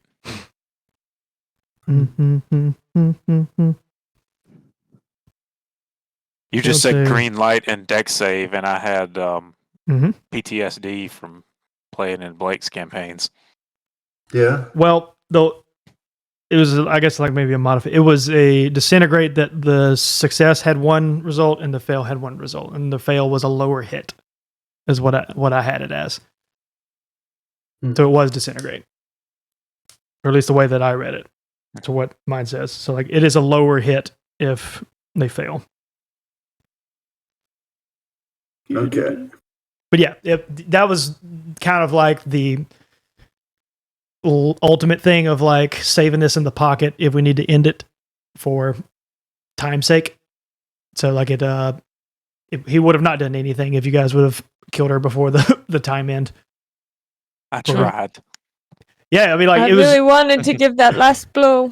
It was just a mix of roles, and she's a really stout character too. So that's why I was gonna say my character design is made to be like a hit and run character. Yeah, so I didn't know. Well, in fairness, I'm not a burst mage here. I used the random generator on it, so I didn't bother looking at all the stats. I was just gonna let them be what they were. So I thought maybe it would be more sensible since it makes you pick the class first, but they could have been really random. I don't know. Yeah. No, I mean, it's just funny. It's like, okay, the powers I got. Okay, they're all like area of effect spells that either do damage over time or slow people. Right. I guess that's my strategy. So, we're going to play the long game.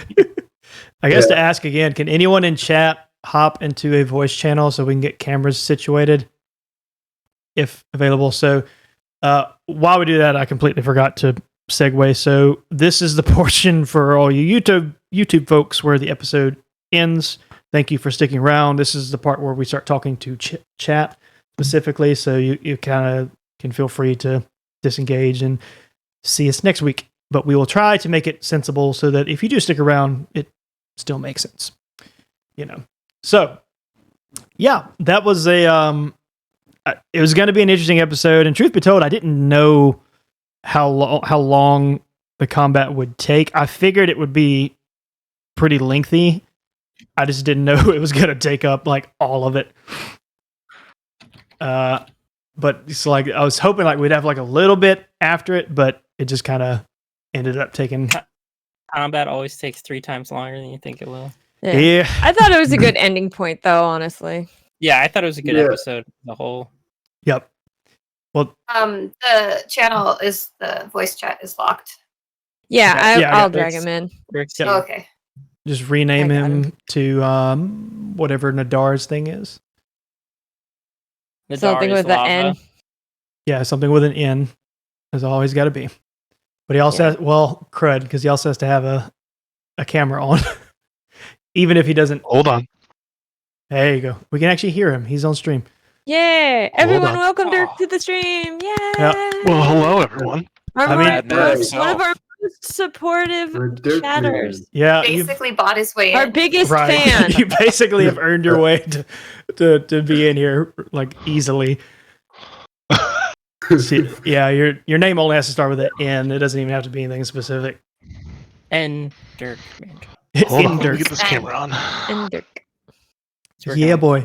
So there we're he is. Hey. Hey! Hello. Kind of like Nadar. nice. Hello. Nadar, you've changed. I don't think I can do Only a good a Josiah on the spot, unfortunately. I'm not quite that talented. Yeah. Because he's got that like pausing cadence, like I'm Right. going to do this. Right. Or do that. Or do this and that. It's almost like a Captain Kirk. It's a Canadian Captain Kirk. That's what he does. Yeah. That's a good way to put it. Kirk's not Canadian.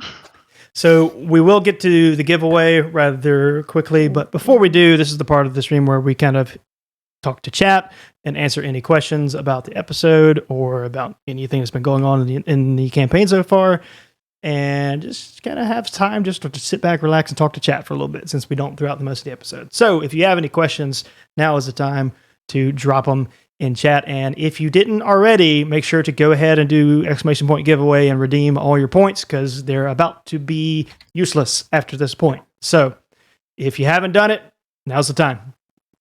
Yep. As Retro shows up and asks about free stuff. If you got to get your raffle tickets. So like use your points to redeem those. Yeah, you can also get your points. I just got enough points to name a character. Nice. Yeah.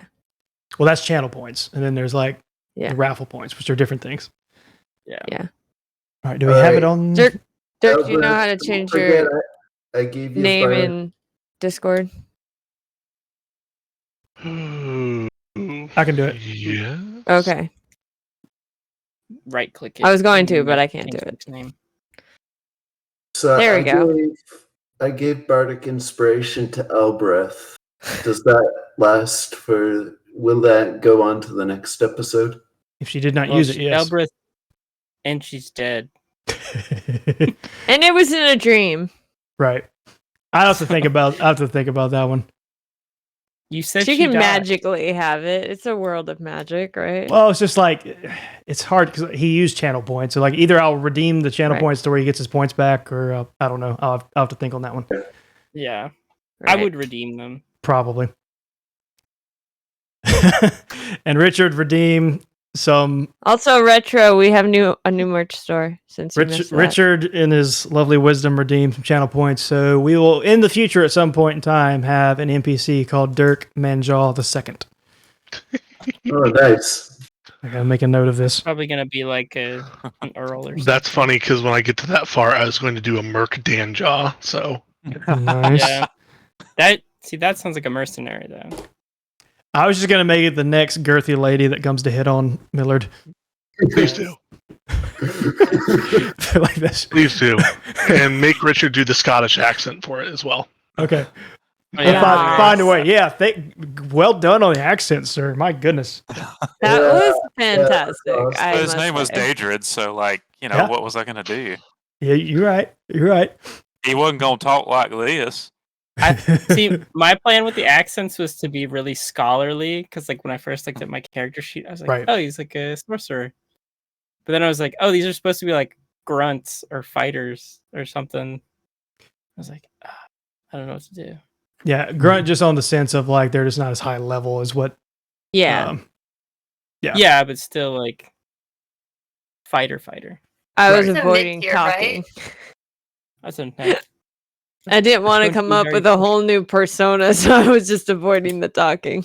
So she all your reaction was beep beep Beep, beep, beep, beep, beep, beep. This is the best Rich barbarian sound ever. I'm a barbarian. Meep. Meep. I'm gonna rage. I want like one of those little squeaky toy, like a dog toy of Yeah. like whatever that character it is. Is like Well, anytime someone says meep, I just think of the Muppet. Yep. Yeah, that's exactly what I was thinking. Was the Speaker. little Muppet? Meep. Yep. Meep. That is exactly what I was thinking. So roundabout question, and again for Chad, if you have any questions, now's the time to throw them out there before we get to our giveaway. But just for the players, roundabout question. It's kind of a weird episode because it both featured everyone and yet didn't at the same time because of the context of what was going on. So we'll just ask, like, what was for you as players, what seemed to be the highlight of the episode for you, whether it be the thing you enjoyed or just the thing you thought was interesting, or like whatever you thought the highlight was. And we'll go from left to right. So it will be Richard, and then Bex, and then Liam, and then Jay, and then SJ. So Richard, you always get the lovely thing of going first. I like watching Elbereth just like unload with those big hits. Yeah. Big slams. I'm here for it. That was my only fear in all this, is like, I feel like if given the right stacking, she could probably one-shot some of you. So this could be dangerous, but I thought you had strength in numbers. What was Elbereth's life level. anyways? Yeah. For this. What was her what? What was her level sheet? The HP that I started Yeah, with? what was your HP? 127. Ah, okay. What was her level? And then I had the 30 temp HP on top of that, like right at the beginning. So You want to tell them what your level was? I'm he I'm told me to build it not at 15. Dang. Yep. I was gonna say it doesn't feel more powerful than a 10, but that might just be how she was playing it. It was 15. I have not been playing it. Well, I didn't I was like not remembering what there's just so many things I don't really play. I'm looking at it, I was like, our stat sheets are this. Yeah. And I was like, she's probably like a 9. That's probably what Matt was aiming for. I'm like, after the fact, I'm seeing all the things that Dirk's putting down. I'm like, oh yeah, that would have been good. I gave extra. There was because I could have smited at higher levels, and I also kept forgetting, I don't know, but the oath that I chose actually did it. I was looking at some of my spells. I'm like, oh, why these are not helpful right in battle? Like, why did I not prep this better? That exact thought is why, because like Jay's right. My thought was like level 9 or level 10, and I was like, well, if you're getting thrown straight into that, there's just gonna be so many things that you just miss because you're thinking about too much. So I was like, let me just give like a 5 level bonus just so that maybe something works out between it. Because I figured you probably you are level 15, but you're probably gonna be missing some stuff, so it'll probably feel like more like a 10 or 11. Yeah, was a thought behind it. So I can't forget about, because it could have been like way more if because if you take a great weapon master, yep, so that's a plus 10. If you smite at 4th level, that's like however many d8s that is, and then I think it's 5. I think it's 5. Right, and again, so you could have easily one-shot people. Right, it's very hard to use a level 15 on the fly, and it goes back to I thought about telling her at some point so that she could prepare, but then I also wanted it kind of to be like, hey, this is going to be a surprise element, so I tried to pick between them, and I was like, just screw it, we're just going to go with the surprise and see what happens. I was really hoping she'd ran a crit, because a great weapon master level 4 critted smite is disgusting. Gosh, that would be nuts. So Elbereth, same question. What was your highlight of the episode? Well, I mean, that was just smoking everybody. It was so much fun. Yeah, I don't know. It's funny because I've played gladiator matches and stuff, like PvP, where you have maybe 3 or 4 people on each team going against another team of 3 or 4 people, and I'm not a big fan. It was fun in theory, but it's kind of this everyone's just getting so angry at each other. But this was fun because it's just a bunch of people beating up one person, and then it's fine because it sounds like it doesn't feel like it doesn't count even because it's a dream, and right. I don't know. Right. So it was just oh, this is just fun, and it's not like this where you're getting mad at your friends after because you're trying to it's 2 teams against each other. Right. So yeah, it's just more here, go have in a room, just kill each other. Don't worry, it'll be fine at the end. So I think the music helped. Probably. Liam, same question. I I thought it was funny giving Elbreth bardic inspiration every time she used it. Giving it against yourself. Right? Yeah. I would like you to kill me. Basically. I mean, well played. I mean, those are your points. You use them how you want. Yeah, that's a lot of points. That's the name of the game. Jay, same question. I was just gonna say it was fun playing a different class for a little bit. Especially like the randomness of it. It was almost like a puzzle, being like, okay, we have to attempt to kill Elbereth.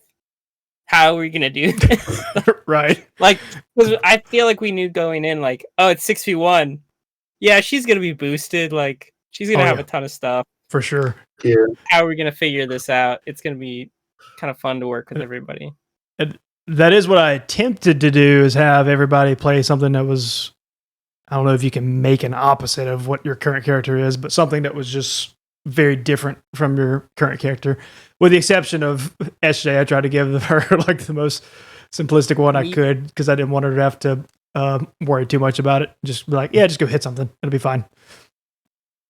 Yep. I figured. Yeah. I mean, I thought the same thing when she first said, like, I'm going to rage. I'm like, oh, okay. Yep. This is going to be a fun time. Yep. Just go hit it. That's all you got to do. Go hit it. We're all playing something way different. Yes. That was fun for me. Very. SJ, same question. Favorite part of the episode, or highlight of the episode? Yeah. Man. I mean, just like the whole battle was mainly like the majority of the episode, but it was like, yeah. Yes, Meep is now a thing. Meep. Hey, there's an emote. Okay. There is an emote. What would you even put on that? Just say a little squeaky meep hammer. Yes. I think it's an axe, right? We'll just put it on a shirt. Yeah, just have the axe with the little, like, when you have, when like in a comic and you're making the sound effects. Yeah. Right. Or just this is fine face, but something holding an axe. I'll drop something real quick. There you go. There we go. Yeah, because like it feels like, it definitely feels like the battle was the majority, because it was the longest part, but like you had a little bit of interaction with just a small amount of more exposition between you guys and Ismark, and then shifted to Nadar's backstory dream, followed by Elbreth's backstory dream, which took up the rest of it. So it was, interesting time. Which I told SJ and someone else earlier, I thought this was like a big risk type of thing, because like this could either be neat and a fun experience because it's just so different, or it's just gonna fall on its face and everybody's gonna hate it. Right. So, well, it was the character you gave me is different than the two that I've played before, because I've played a bard before who's like more of a healer type, and healer / like distant fighter, and then the one I'm playing now, who's a monk who it's like quick jab type thing, where like this one is like, all right, rage. Just scream meep and go hit something. So, just as hard as you can. Cry and let loose the weapons of war. Now, anytime I have to go and chop wood, I'm just gonna like pick up the axe and be like, meep. My favorite part, there's several, but the continuous interaction between Millard and Ayla will probably never cease to be funny. I think, even though like we only had like a little bit of it this episode, but it's just a funny dynamic. Ultimately, especially if like a third party can not add fuel to the fire, but kind of like poke the bear. That was my legitimate reaction. I was like, why did you just say that?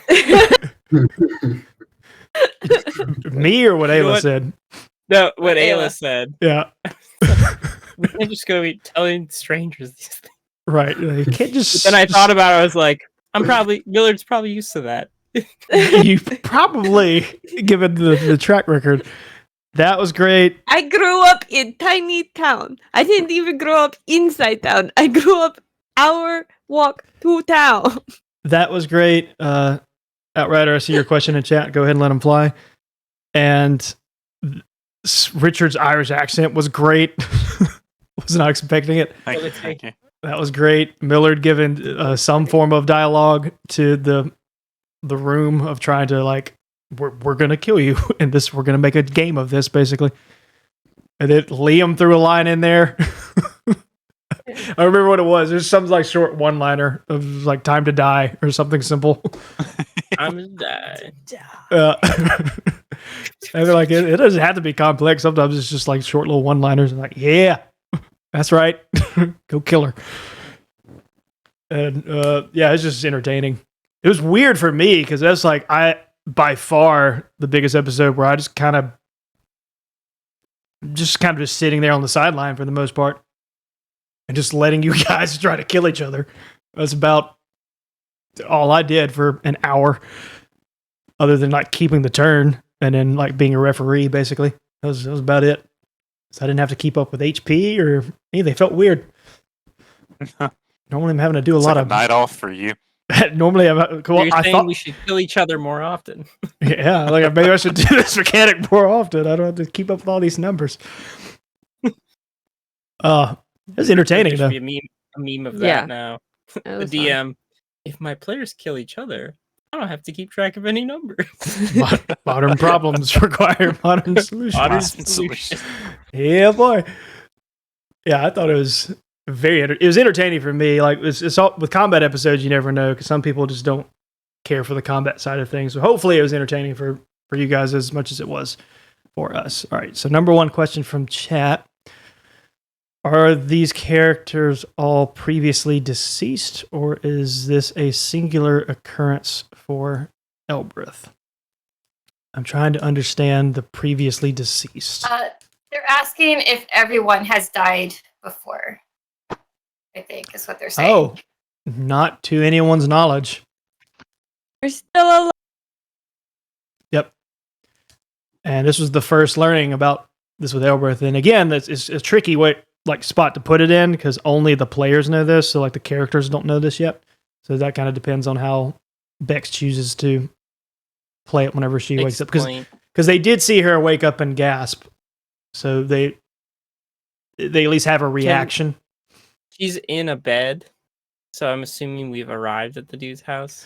Oh no! The end of the dream was right. The end of the dream was supposed to be a little confusion type of thing because like she did die, but then woke up in a bed. Okay. And then she woke up. Right. Like the transition was like she woke up, like sitting up in the bed, taking a gasp, and that's when it actually happened in real life too. Inception type sequence. Wait, here you go. She actually fought those guys in real life then? Yes. She had a dream that she dreamed that she fought those guys. Yep. No, then it didn't. She did fight them. She had a dream of a memory. Yep. She had a dream of a time she dreamed of a memory that she fought those guys. That's what it is. It's Inception, guys. I don't get what's complicated about this. It's real simple. Come back in 2 weeks. We'll see if she remembers the dream about the time she dreamt about this memory that she had. I love this question. That's not what happened. I love this question in chat. I think you can dream a memory and it's still a memory. I'm probably the only at the same time. This is a Venn diagram. I might be the only person that understands that reference, Q. I don't know if anyone else does, but can we all understand. Oh no, the second one. Can Mark learn? Next question. Piccolo's metrosexual clothes beam attack to help Millard. That's from Dragon Ball Z Abridged. Yeah. Clothes beam. This unexplained moment from a show where a guy just pointed a beam and somehow made new clothes appear, and then they never explained it at all. Yep. It was just like, okay. I was just hoping Ismark would have an extra set of clothes for me. Once you get to the house, probably. Yep. Just not on his person. He doesn't make a habit of carrying around spare pants. Just in life. Carries. Doesn't everyone know pants? You're never gonna know when you run into someone who's like had a wolf bite their butt. I mean, you could be right. Yeah. So I'm gonna do last Think about call. all You know when you need to set your All pants these on people fire. die in this land of Barovia, as far as we know. Like, because they've had the attacks often enough. There's got to be plenty of spare pants lying around. So last call for points. So I'm going to start a 5-minute timer. And at the end of this 5-minute timer, we are doing the giveaway. It's going down. So, everyone drink. Cheers. I don't have any left. It's all I dry. just- Yeah, right away. I had drops. Oh, wait, here. All I have is this salt. Why? Chug, You want chug, salt chug, to pour into chug. Nadar's Chug up, eyes? buddy. Not like this. I have salt and rubbing alcohol. That's about it. Guys, that would be miserable. Oh man. So I guess an interesting question just to kind of segue into this, and we don't have to go too deep down into it because we'll probably cover some of this in the Q&A episode next week, but you for the first time got, as players and viewers, got some information on two characters that you didn't have a whole lot of backstory stuff of previously. Especially in Nadar, you had next to nothing, basically. Mm-hmm. So now you have, compared to nothing, you have a lot. But Well, still a lot as of player- unanswered questions, but right. As a player. Yeah, as the player. Correct. It was just more of I don't know how to properly question this, but like,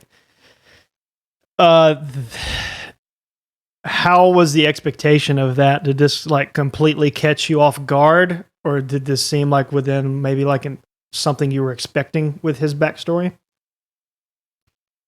And this can be for anybody. Yes.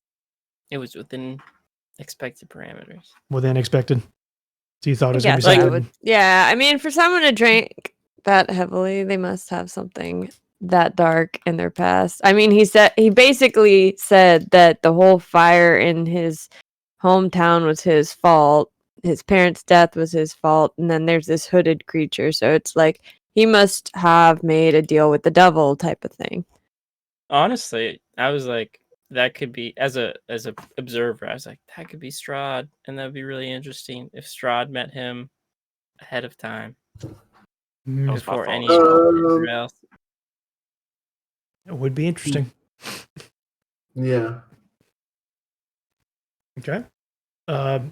Richard, Liam, or Bex, same question?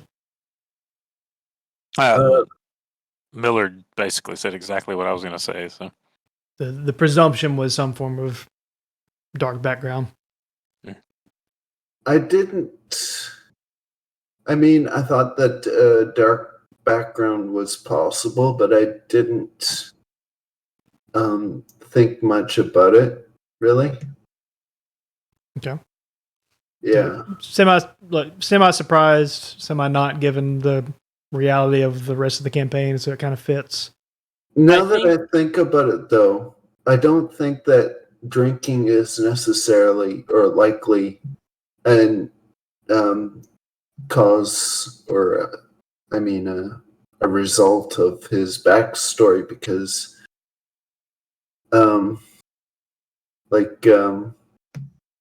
I was always just thinking of Nadar as being a dwarf that likes to drink. I mean, that's potentially Fair. correct. I think that's fair from our character's point of view, because that's Right. how we've always known him. Right. I think Yeah. this was a good teaser episode for Correct. him as Correct. a character to get, because it's definitely interesting enough to where it's like, okay, there's just some mysterious figure. He sees his parents; they're dead. There's Mhm. something about this that he blames himself for. Mhm. That leaves us just enough to ask a few questions and want to know more. So See, Jay just basically took a hammer and then hit the nail on the head because that was the No, he neeped the nail It's on the the head. Yeah, we exact, neeped it. exact intent behind Neep. all of that. It was a tease that was not meant to be crazy detailed, but enough to give you an idea of something that was going on. Same thing for Elbereth, honestly. that's what you want out of a dream sequence. Mm-hmm. It's- So Bex, same question, just kind of what your thoughts were on the Dar stuff, and then we'll move on to the giveaway. Yeah, I don't know. Ditto. Everyone else. No, everything. What everyone else said. What everyone says. Yeah. It was, Also, $5. it was dark. It was unrelenting. It was expected. Yeah. I think the fire should have been blue. That's fair. Blue fire would have. I'm trying to remember what be pretty. I already knew. Much more too. dark. Holy crap! The amount of tickets is good. Gosh, that's hilarious. It was. Nice. It was 380 tickets before we got in, which is a lot. And now it's like 1,200 tickets. Too bad you said use them all, so I did that. You most certainly did. You and a couple other people. Okay. Are we ready to give away some stuff? Yay! Seems within reason. Well, please. All right. So we are officially closing the giveaway. It's closed. Oh, it's close, As chat Remember that? immediately. It's weird how immediate that is. Time to draw the winner. The giveaway. I hit this draw button and it's going to pop up a name in chat, and there's whoever gets it is who gets it. If it could be It's gonna someone be me. with few tickets, The it could be winner someone is- with a lot of tickets. So without further ado, let's draw. Outrider! Man, 25% chance.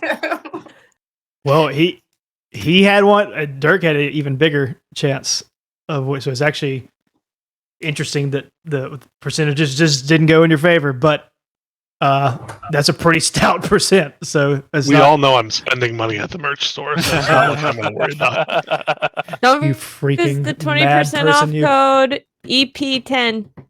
right? It will be used. Yeah, Definitely use it. it. Next. Don't forget that will last for a whole week. So even if you can't get something right now, up until next Tuesday, EP10 for episode 10 in the checkout, and you can get 20% off. But Mr. Q, Mr. Quentin, I have your phone number, so I'll text you and we'll figure out what you would like from the merch store. You get to pick, man, whatever you want. We'll make it happen. Looks rather nice. But gosh, that's so much that we covered in one time. Next week is going to be a Q&A, and we will really get down into some details of what you guys have been experiencing as players and characters and a lot of things like that. So last call, is there any other things about this episode or the campaign so far that you guys would like to talk about, whether it be the players or chat or anyone here, before we wrap up and conclude tonight's episode? Speak now or forever hold your peace. I'll take $5. That seems fair. I don't know the context, but I mean, seems fair. Let me just mail it to you. It's $5. Right. I'm gonna do it in quarters. Yeah, That's more expensive. That's going to be a lot of shipping. Yep. Yeah, but I need it for the laundry pad. See, it worked out. All the best. And we'll do a roundabout to end it out, and your answer can be no. It's perfectly fine. We Outrider put, will we be seeing the past of the others? We've seen the past of a few of the others in the dream sequence in the house. Episode 3? Maybe they mean the ones who are left. Or episode 4? Yeah, it would have I been just wanted to Zan. know. We have seen a few. Yeah, we saw some of Zyle's and We talked about Alerts. Ayla's. Yeah. The answer would be I would most certainly hope so as we continue on. A lot of that, it's not always going to be dream sequence stuff. So sometimes it's just going to be up to the players and the circumstances they're in to choose to relinquish certain information. Mhm. So Also, they have to be alive, yeah, that is important. Is a minor factor that kind of comes into play. So last roundabout, and if any other questions pop up in chat, we'll give those too. So Richard, any final questions, thoughts, or anything before we wrap up tonight? I sent it in the Discord, but I also just say I would not be upset to reprise my role as Daedrid, because that was fun. Okay. Duly noted. I will keep that in mind. And you did survive, so that was going to be... Yeah, I'll leave it at that. So, yeah. I just for watching you could do an Irish accent, I'm very tempted to make that happen now. I had no plans to do that previously, but you kind of worked your way into that one. So, yay. Elbreth, same question. Any final comments or things before we wrap up tonight?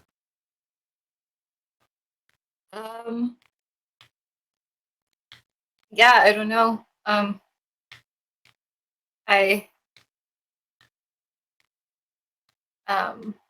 would like to. I felt bad using the bardic inspirations when I knew that I was dying, and I want to be able to save them for later. It's the beauty of battle. You never really know when you need it and when you don't. Since we saw I knew where that was going. Yeah. So I was thinking about that later. I was like, I was so caught up in the moment I'm using the bardic inspirations before. I'm like, I know where this is ending. But yeah. Did it when that moment got explained that was what was going to be happening? Did it click with you immediately? Like, oh, I'm the one that's dying. I realized it a few days ago. I was like, oh, right. Right. Oh no. Yeah, I figured that once you knew certain things, because that's why I was trying to refrain from telling you too much about what was going to happen. Because like, oh, if I do, you're going to know the answer. Like it's kind of like staring you right in the face. So like, oh, we're going to have this sequence. Yeah, I'm going to die. Well, that's honestly better. I don't want to have spent all this time being like, why is someone dying? How can you know this ahead of time? So that's kind of the point. I just wanted to like it was more of like a suspense or like clickbait type of thing. You weren't supposed to know like how is this possible type of thing to where it was more of a play on words type of. It was like kind of like a workaround type of thing. Liam, same question. Any final thoughts or anything before we wrap up tonight? I don't know. That's perfectly acceptable. Sometimes we don't know. All right. Jay, same question.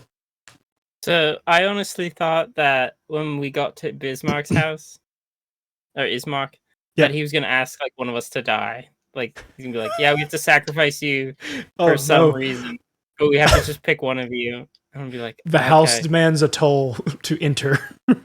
No, like not the house, but like his family or something. That's totally what I was expecting this time. Interesting. Millard's like, yeah, take Ayla. No. Probably.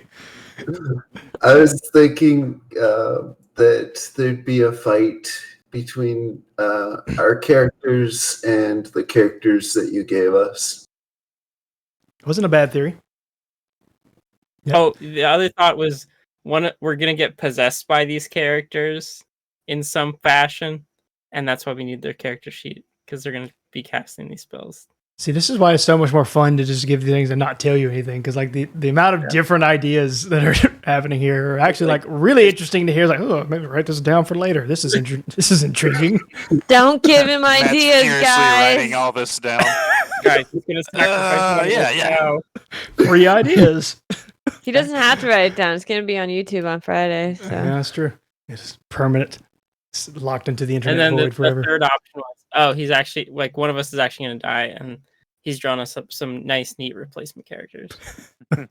That would be super cryptic. That was a thought. But then I looked at it, and you're like, you don't need to know their backstories or anything. I was like, okay. Yeah. So they're going to possess us. Right. There you go. So it's just possession. Gosh, Millard's going to hate this. There's water involved, and it's just going to get worse. Possessed by water. Possessed by water spirit. SJ, same question before we wrap up tonight. I had no expectations for tonight. That would be a lot. I was not disappointed. I mean, honestly, going in with zero expectations is not a bad idea sometimes. I was just like, all right, one of us is going to die. I'm like, no one's actually going to die, but someone did die, but isn't dead. So, anyways. The statement was true. The battle sequence was fun. Kind of, because it was like, I got to play a character and, in a sense, not care if they got hurt. Right. Because I was You just play like, a lot it's not differently. actually my character. barbarian So I'm just gonna mindset. like charge, rage, let's go. Yep. Like I wanted the character to at least try and last till the end to get as many hits in as possible. That's why I like waited on the that one attack.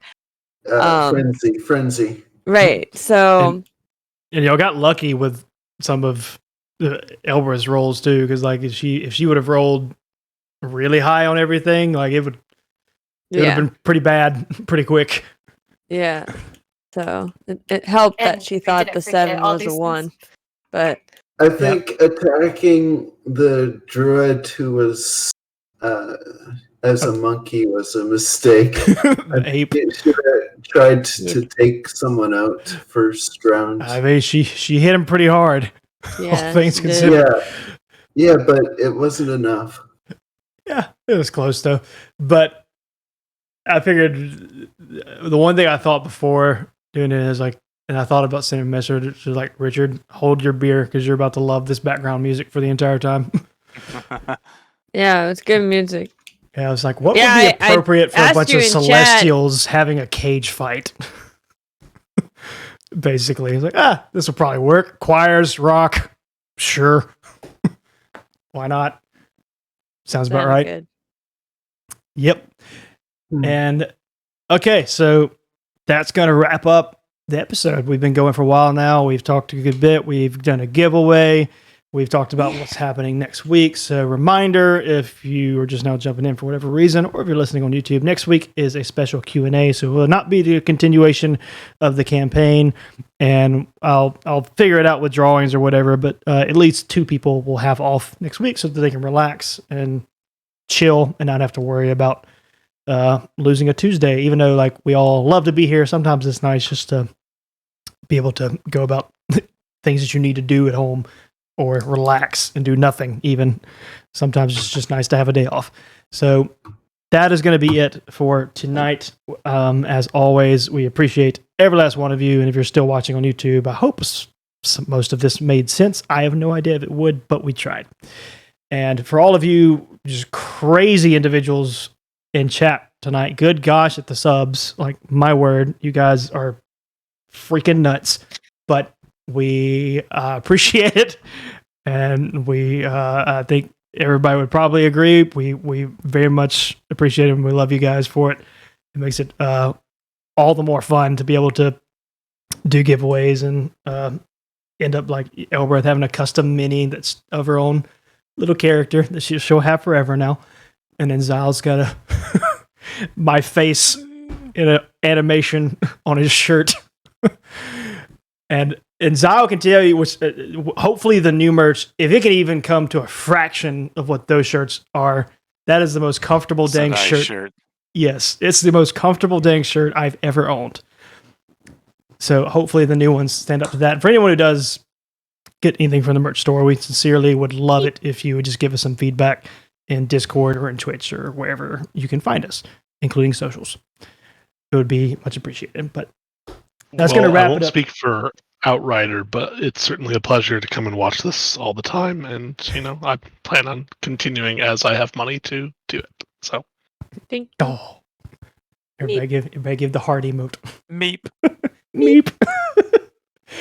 All right, Yeah, guys. he gets a meep. He gets a higher tier. All right. That's going to wrap it up for tonight. And we look forward to seeing you guys next week at the Q&A episode. So everybody up here, we'll wave goodbye. Bye-bye. Bye. Till next time.